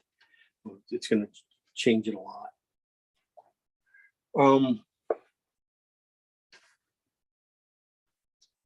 would say I probably could paint his hat. His hat's kind of a green too. It's olive green, so it's really close to what's back there. So I might push a little more red into it. Kind of a red green.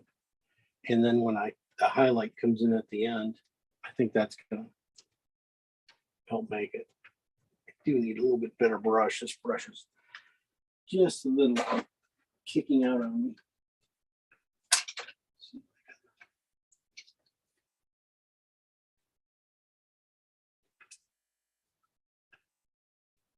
A little sharper edge for this kind of stuff.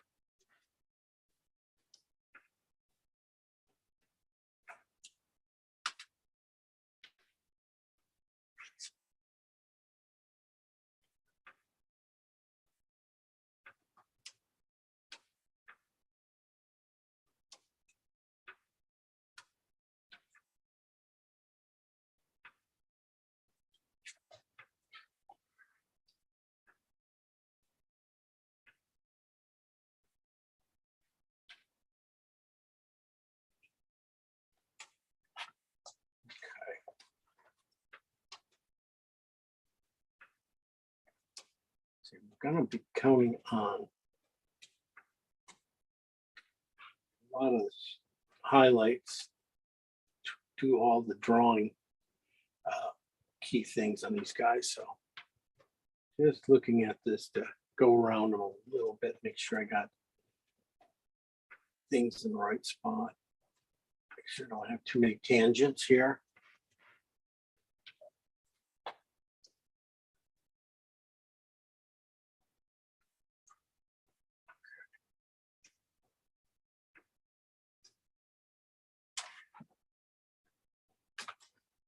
See where that building back there? It's just sitting back there pretty nice.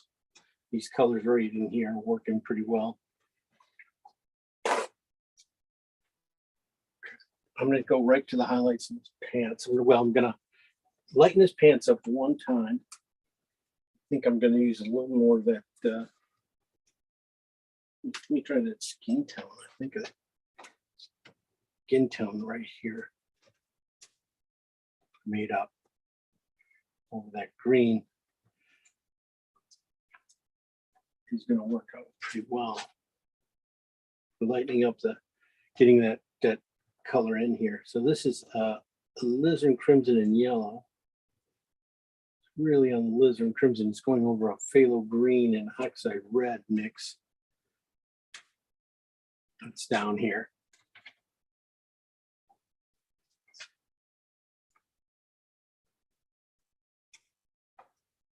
Now I can start to see where I want that you know, how I want that bend in the leg going here. I need a little more red into his certain areas here.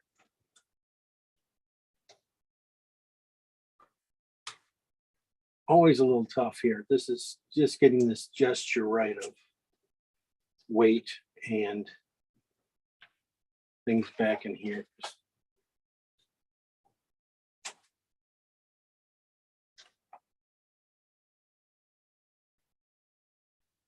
So I am kind of shoving in a little bit of color here.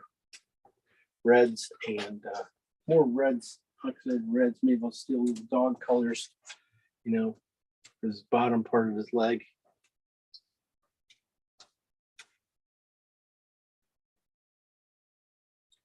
Sure I got that done. And then hopefully the highlights will be close enough. All right, close enough. Highlights. Definitely going to be bright. I want to get those guys bright, yellowish white. I'm going to start here with his edge of his pants and then go right to his knee. Just push the brush and then release it, trying to get this, like, you know, triangle color there. You know, I break everything down, break this thing down into shapes. It's almost like a T or an umbrella.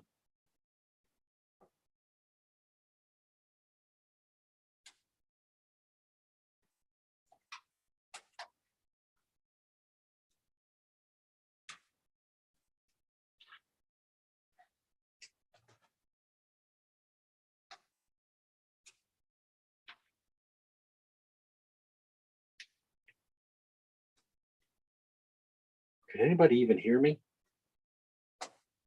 Yep, we're hearing you. Did you hear me the whole time? Yep, not a problem. Okay, thank you. I just looked into my mic, wasn't marked, wasn't on. I go, oh, nothing new. Thank you. I think we would have told you before now if we couldn't hear you. I hope you would have. You know, you guys are so nice. It's like, oh, they just don't want to make me feel bad. Anyway. So that's it. I'm just going to break it down into like 2 or 3 little shapes. Not get too carried away yet.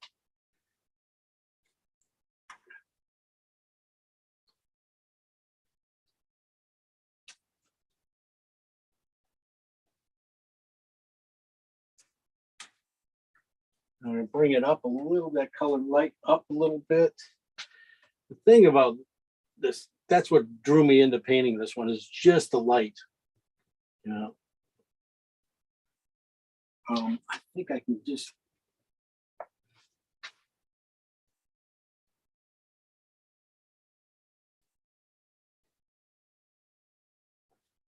want to get the rim light going around his hand here.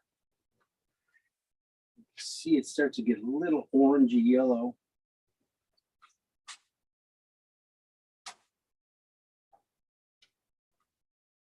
And then it goes back to brighter white that's on his forearm, because his forearm's catching a lot more light. Where that's laying flat, it's not catching as much light, so it dies down a little bit.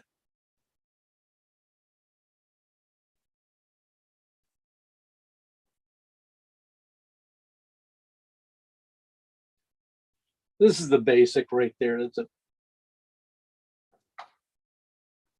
we're going to work with that for now.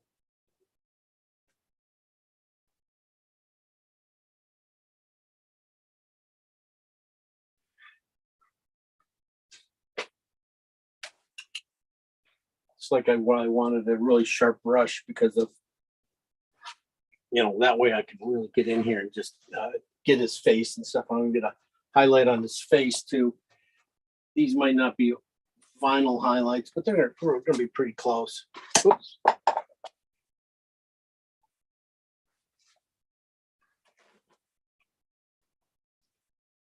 I'm going to get my brush, just barely get a little oil on it.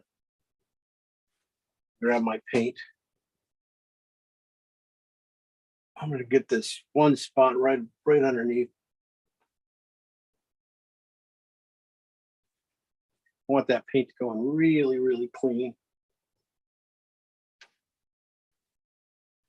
And that spot's supposed to be right underneath his nose. And then get his beard. Every time I touch, I'm picking up color. So it's darkening in my brush. So I go look at the other places. A lot of things too, I'm going to look at here is, this light on the edge of his hat. So I got a really clean brush. Same thing, just a touch of oil. I didn't grab enough oil. Just barely a touch of oil on my brush. Grab the paint. I'll grade it out just a hair too, just for this edge. And then when I lay it down, I'm going to make sure my edge of my brush catches that corner of his hat.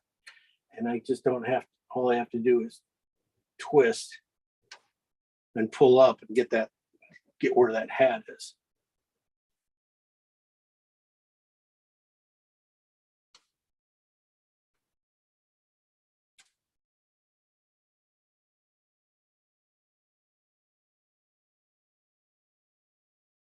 Really missed it. Just grayed out my color just a hair too much for that highlight. I hate that.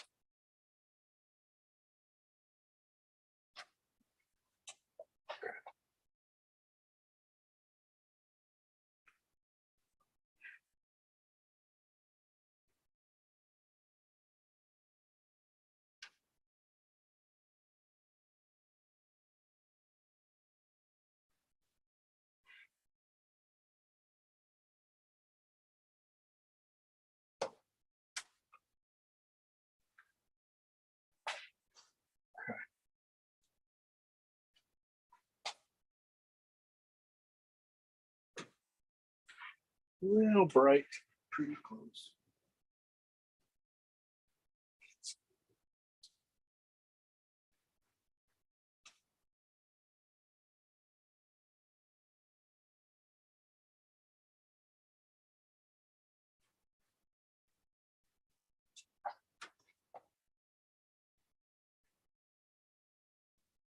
Probably have to paint. I'm gonna have to repaint these.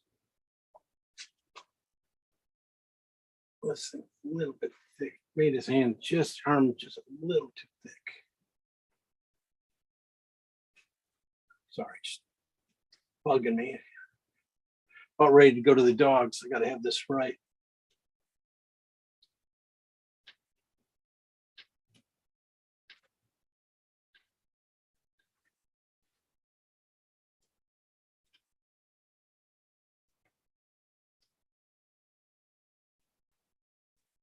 Dog will just be just little highlights.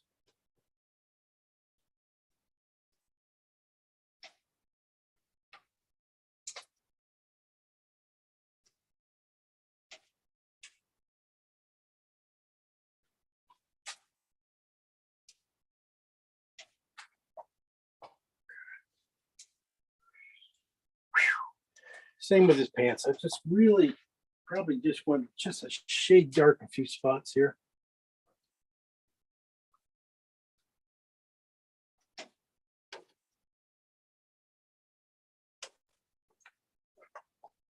Just one.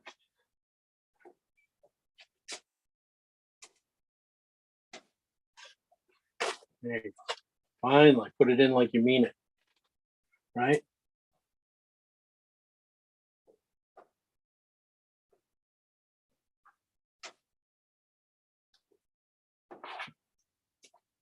All right, the dog's back there calling to me. They're calling.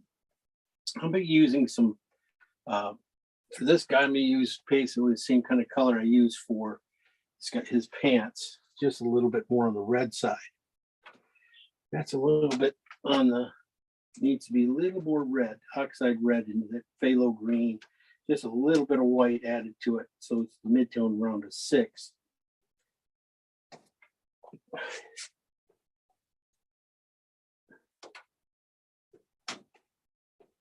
Just, he's basically these dogs are like silhouettes. So I'm not going to put them in too crazy, but it's be nice to shift them around between, you know, in that, you know, where I put a green and where I put a red.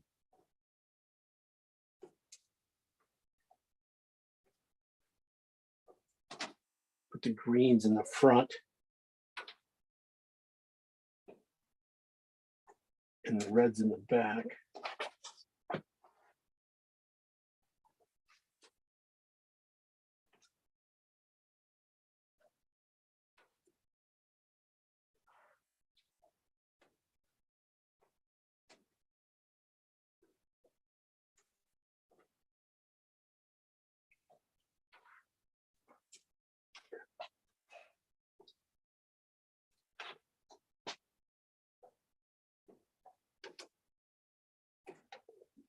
Straightening out that back end with this color too.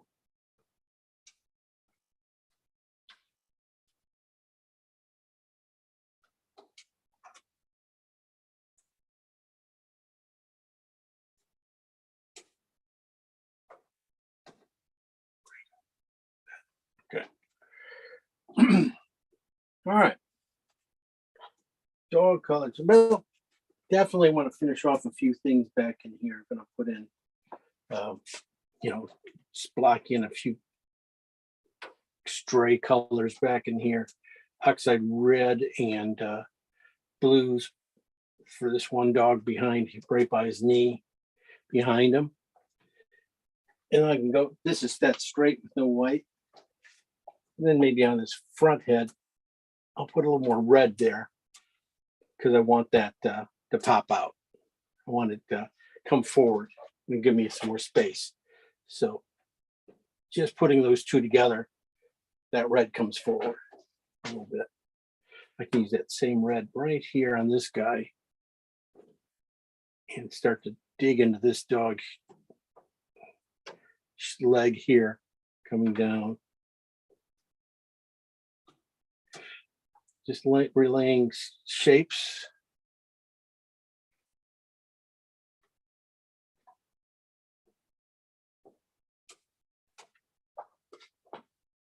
Basic shapes, and then his ear.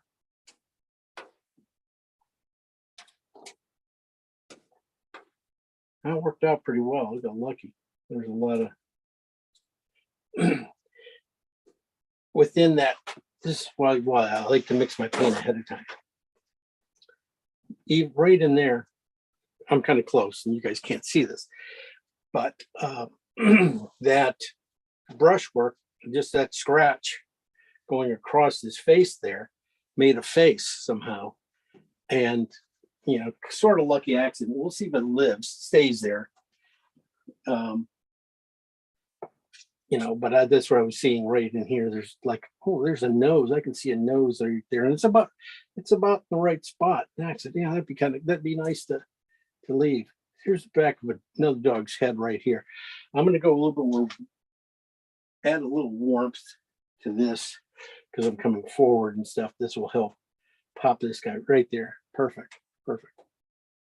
You know, looking at little things like that. His tail. This is a golden. I mean, his tail should be popping up this way, you know. So I'm going to probably switch that around a little bit. Give me some crossover a little bit farther into this side too. Okay, the front golden here, yeah.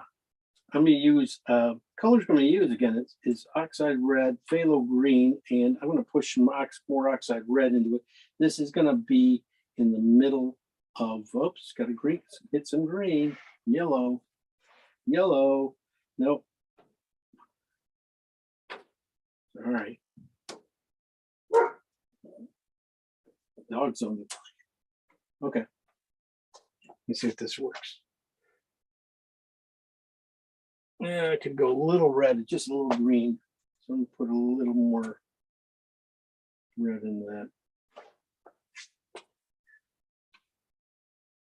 Yeah, that's better. I'm gonna start with his shoulder coming down, find that spot for his shoulder, come down and then hit right here for his foot. And that's just all oxide red, phthalo green, just I put a little cad red into it because it was just a little too green.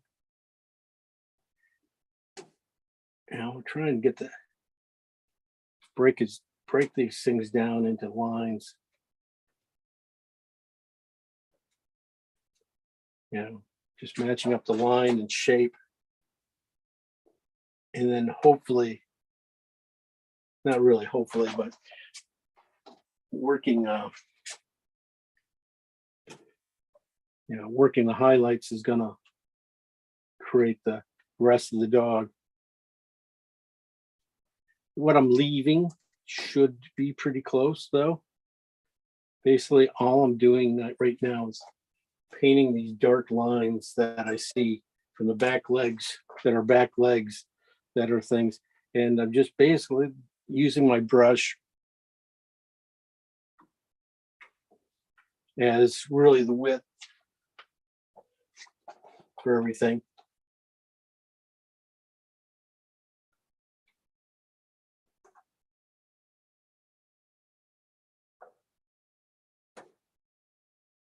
And should come out about right. That's the thing, just doing it, getting close. Don't expect you guys to be able to do this. You guys, I'll show you guys probably another way how we could get around some of these drawing problems that we're going to have. As I get up here into his face, up here, this area up here, I could see it just falling into the shadow just a little bit more. So you got a little bit of green start to show in here, maybe some, phthalo greens right there. I want to get that in there.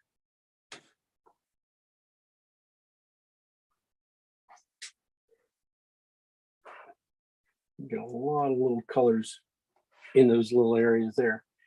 And like I showed you with the McVickers photo painting, a lot of these little colors, you don't lose them all because they just enhance things.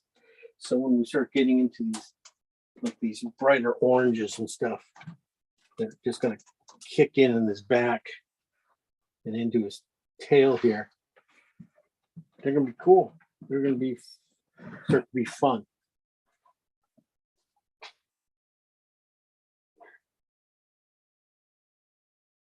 So this is where I'm starting. I just mentioned, I was switching over to, this is cad red and cad yellow together, making this kind of a real bright orange too.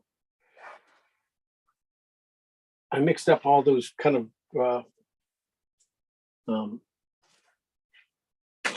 yellow oranges and stuff like that too. I just haven't had to use them yet. I mean, they're going to come into play, but I'm trying to use the strength of colors first before I get them in here really kind of strong, and then tone them down a little bit. Because once you get these grayed out colors going in here, it's just a little bit of work to pop them up again stuff. So this is where I'm finding these little areas here that can have some color. As you can see, when I put one color over another, it's going to gray out a little bit and stuff. So, but if I put light color over, white canvas and stuff, it's going to stay closer. Even though it's tinted, it's going to stay closer to what I have there. And it's going to be it's going to be a little cleaner. Just like this dog back in here, right on his edge here. It's just a bunch of bright cad red showing through here that I want to really push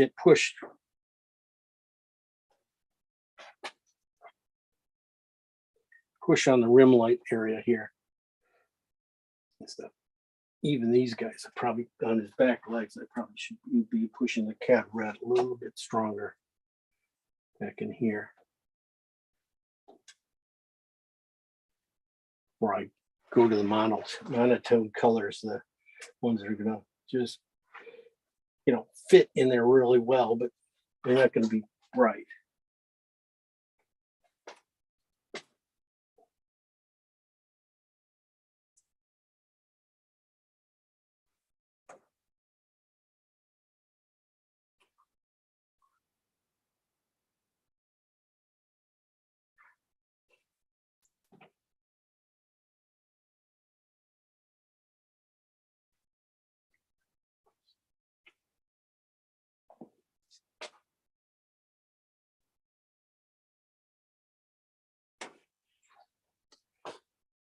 Okay.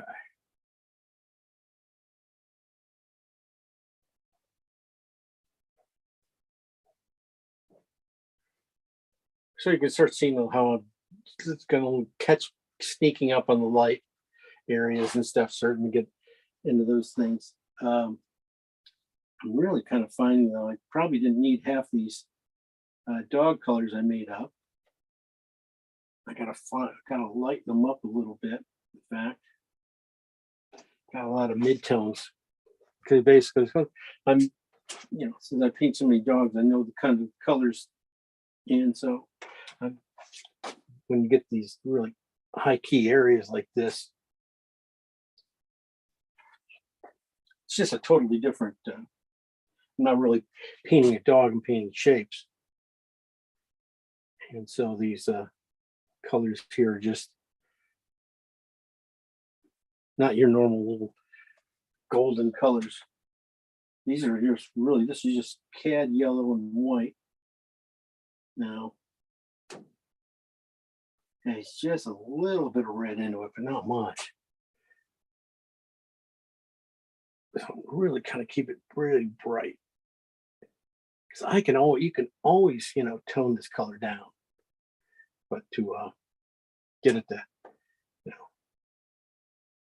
pop, like that the first time doesn't work. I mean, that's why you gotta, get your brights in on clean paper and stuff. So you do gotta leave some of these guys clean, but there is other ways. We could also use the paint eraser and go in here and pop some of these lights and stuff too in here.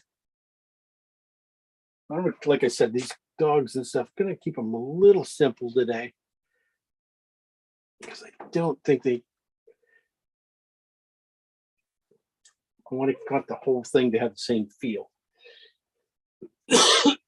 So a lot of these, these highlights and stuff, when you get in here, the shifts are kind of minimal. The difference between a yellow highlight and a pink highlight, it's going to be so high key, it doesn't really show. But as long as you do them, they'll help out. There we go.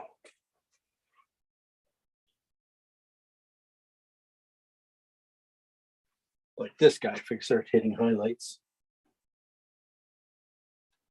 Most of these guys are just going to be push downs. Going to be basically whites and blues and pinks on this guy. Pinks and stuff back here where you get a lot of light.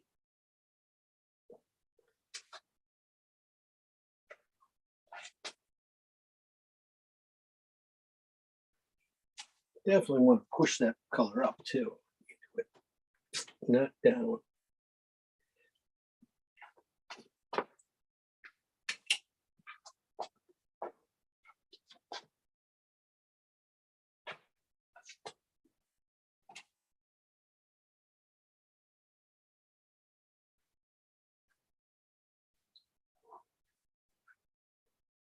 Definitely pink some highlights for these guys. in the belly. These are oxide red and white. All right, but that's about what I wanted to do there. I'm going to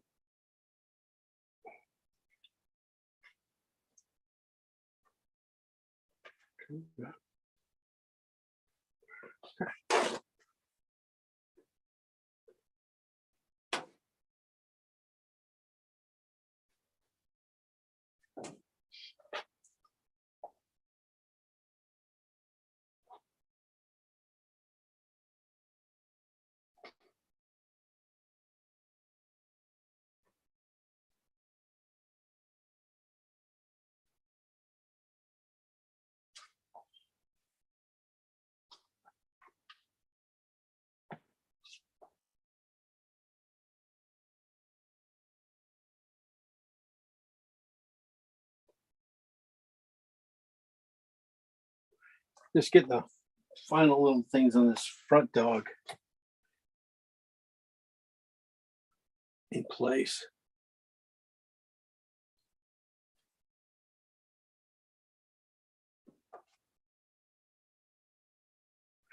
I'll paint this. I'm going to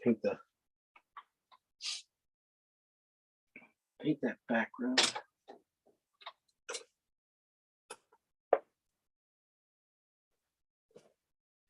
Okay.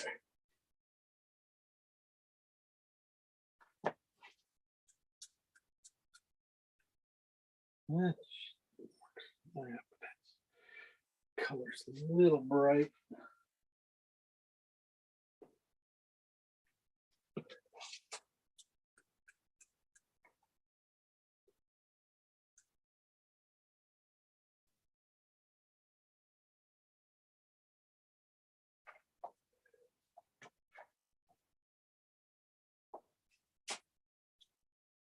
Definitely need some little more warmth than that.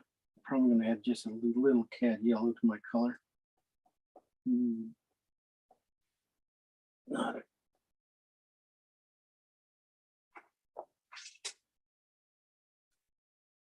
yeah, closer. That was oxide red and white I was using there. I just added, whoops, just a touch of cad yellow into it. And then, of course, it was too much, and I had to add white to it. You know, I'm going to get this.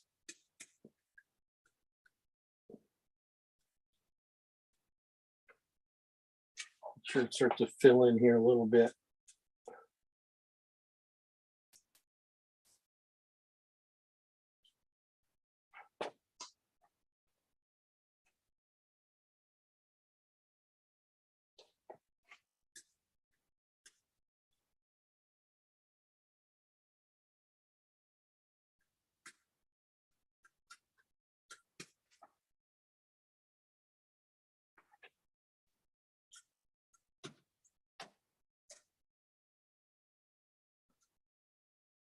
I put the shadows in a little early, just because when I got to this point, now I can shape those shadows. I want to shape them with a lot of paint. Make sure I have, paint here, and I can get in here and do this kind of stuff without having too many bad paints. I want this to kind of be exciting and not to be too boring. So that shadow, just being able to have a lot of paint, even just that makes this exciting. So I've got pinks. I'm going to use the, move it around a little bit so I don't have, just not using the same color everywhere. So even when I'm coming back in here, putting in these things, it's getting a little mix of colors. Stuff's working out pretty well. Then I can start getting into this dog's tail and simplifying that dog's tail back into place.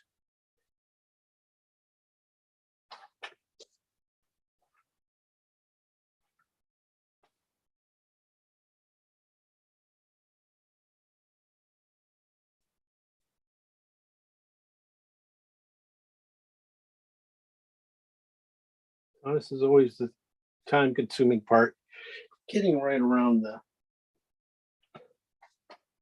dog and things like that.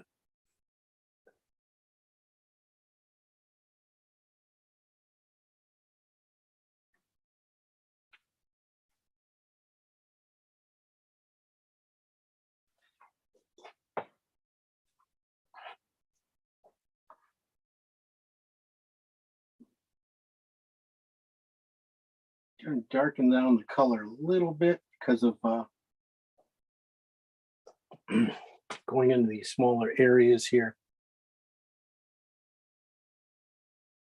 They just become like sky holes and trees and things that just, need to be darkened down, or they're gonna be too contrasty.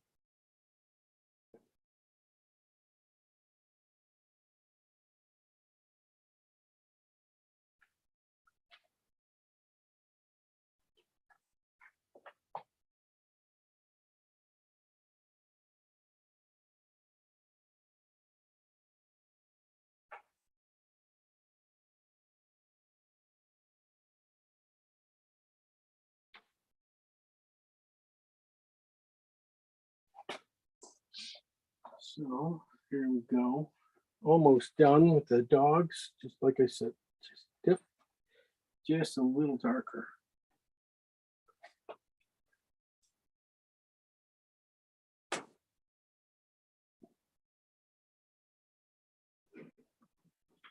Just missed that.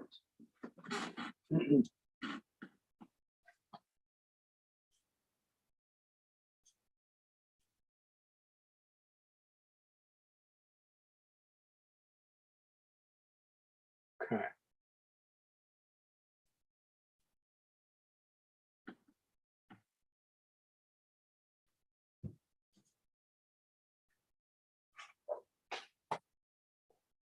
While I have this here, I'm going to go right to my little light pink, whitish pink yellow.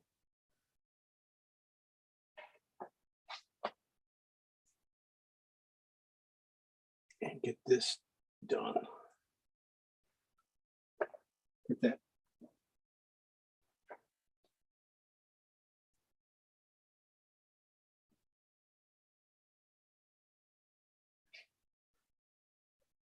Might be just a little too high key, but as you can see, the light's starting to come in there, starting to work.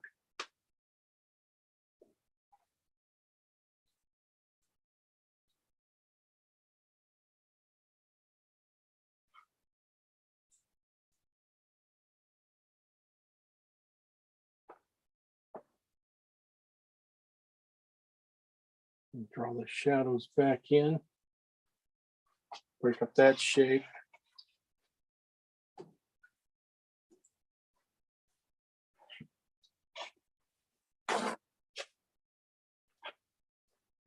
Put in some of these brighter greens.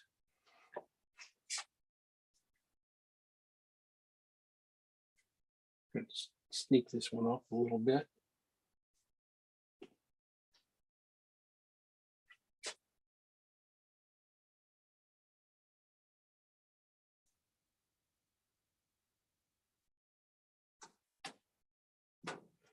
Everything's nice when it's just rim light like this, just simple little things like that. Things just start to, when you get to this point, everything just starts to glow. And it's such a good feeling about finishing these things off. That each one of these strokes can live, they're like they have a meaning and stuff. So these are good strokes to, pay attention to. Take your time when you get to this point, because I'm past the point now where I'm just kind of filling up things. Now I'm going to really start to, dig in and make some differences.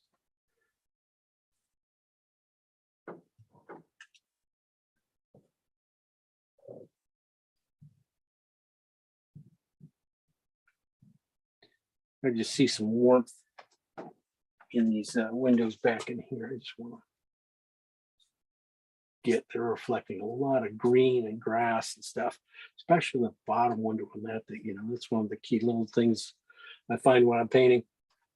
That both windows, and when you put one of those windows up there, that both windows should not be the exact same. You know, break them up. Basically, I'm going to be just going through the colors I have now, making some adjustments color wise. Nothing too major, I don't think. I don't see anything too crazy. I mean, I just have, you know, like, I didn't get this dog's paw in here, which helps shape that guy. Should be red, more red, blue. I'll bring it in for close up on this thing in a second.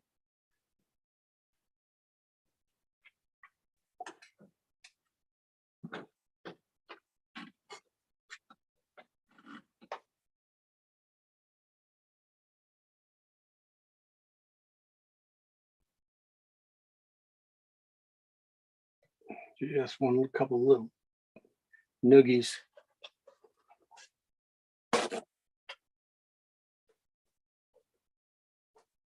Yeah, he has a lot of stuff to do. Let's say if, you know, a lot of little things that, you know, putting in the, you know,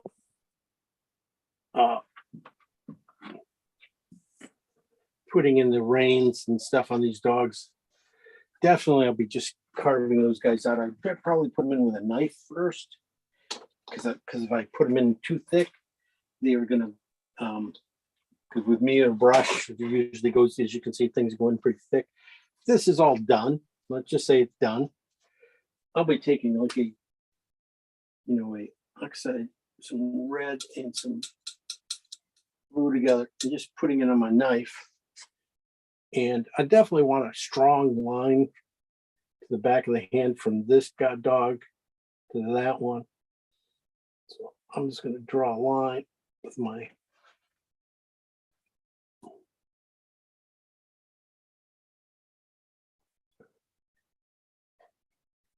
that. A little bit more red into it now. For another dog right in here.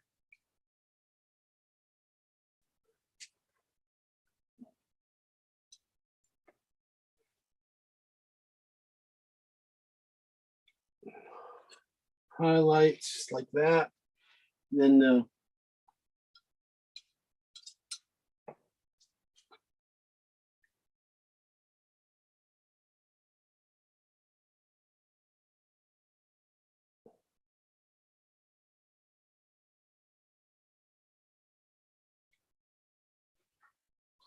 if I draw them in my brush, it would have gotten double thick.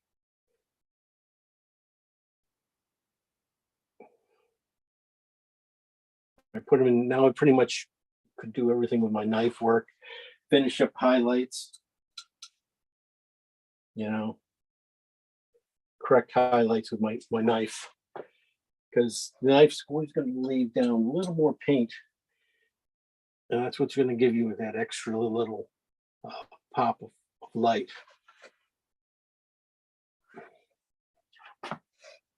And the last little thing I'll probably end up doing, you know, if I put in these lines into the street,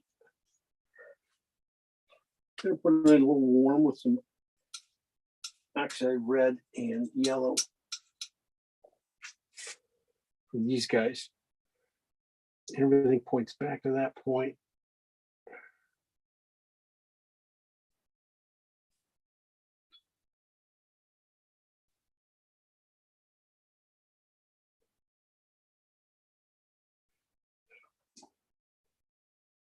And that's it. There's a lot of little stuff to do now.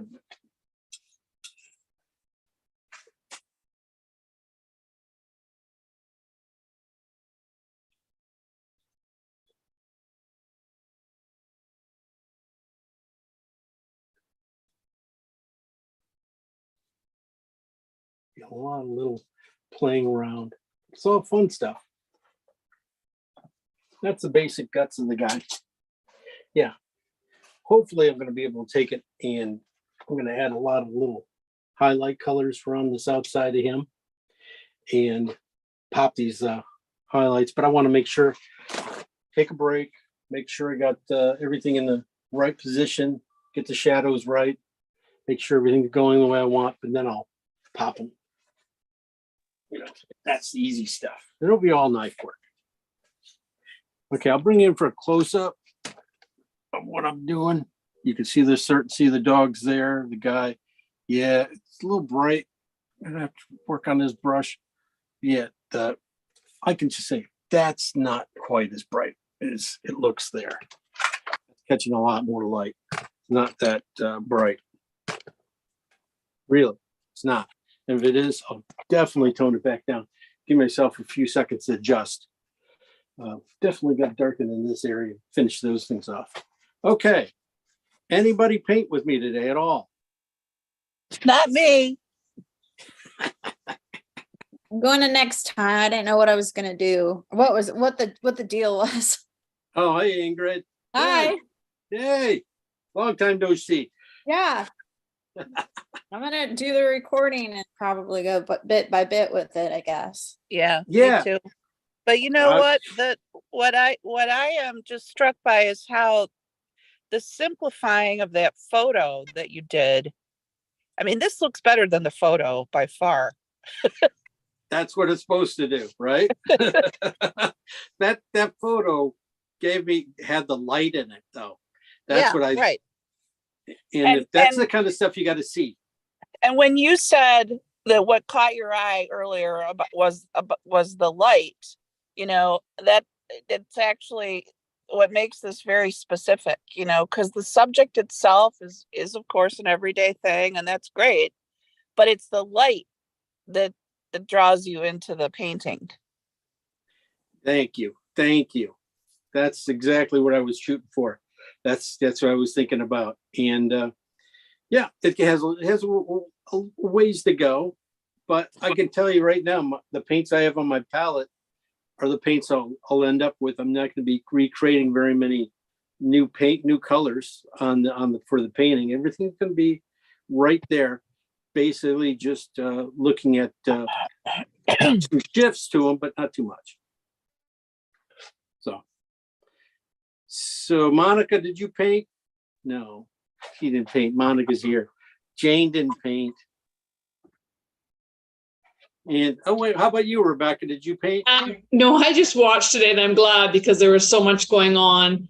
I would never have kept up. I would have faded out very quickly. But I'm curious to know with your shadows in the front, because this is all about the light and shadows, would you keep those shapes fairly simple like you have right now, or would you add a little bit more? I am not going to be digging into those guys at all. Okay. Basically, the only thing that's going to go in those are basically just going to get like a mid-tone highlight. And that's just going to be on a couple leaves and things like that. And in sections, like in here, there's going to be a couple of sections where they're just going to have a couple leaves right there, just sort of shape the shape with a little bit of rim light, but not much, you know, just keeping it subtle. I don't want anything I don't want you to look here. I don't want you to really look too much here or back in here. So they're going to have this kind of same softness, you know, and then it's just going to drift tighter and tighter until you get to these guys. And, you know, the key thing is when I get to that spot right there, I got to nail it. And I did a pretty good job. I got the light there. I just want to make sure it's, you know, I get the nose. If I get that red underneath his nose, I think that's going to really make the details work. You know, just bring him out just a hair more. Hey, that's what I'm shooting for. But this is kind of fun. I'm sorry, you know, this is like one of those ones where we didn't schedule this meeting, and it was, you know, and I got back from Kansas City a week earlier than I thought I was going to be getting into. So, you know, I didn't have this meeting scheduled. So I kind of wanted to, you know, get one of my, show you guys what a tough kind of taking a tougher painting you think that could be tough, and then simplifying it down and making it work. That can be done pretty, it goes pretty quick. That was a whole hour and a half painting right there. That's, and you got it blocked in. Now it's just, making sure everything's in the right positions and then putting in a few finishing strokes. That's my idea. Anyway. So it's noon. You guys get the rest of the week off. We will see some of you guys on Monday, but the rest of you guys, I'll put this put it up there, let you guys get this as soon as you can and get working on it. We got a lot of rainy days here in Chicago coming up. So if you guys want to paint, if you're in Chicago and want to paint, this is a good one to, sink your teeth into. But we also have a lot of other paintings we've done that you guys can get to too. Okay, that's it. I'm done. We quiet? We good? Thanks so much. Thank you. Thank you. Thanks, Jim. Bye, Jen. All right, guys. We'll talk to you guys all later. Bye. Bye.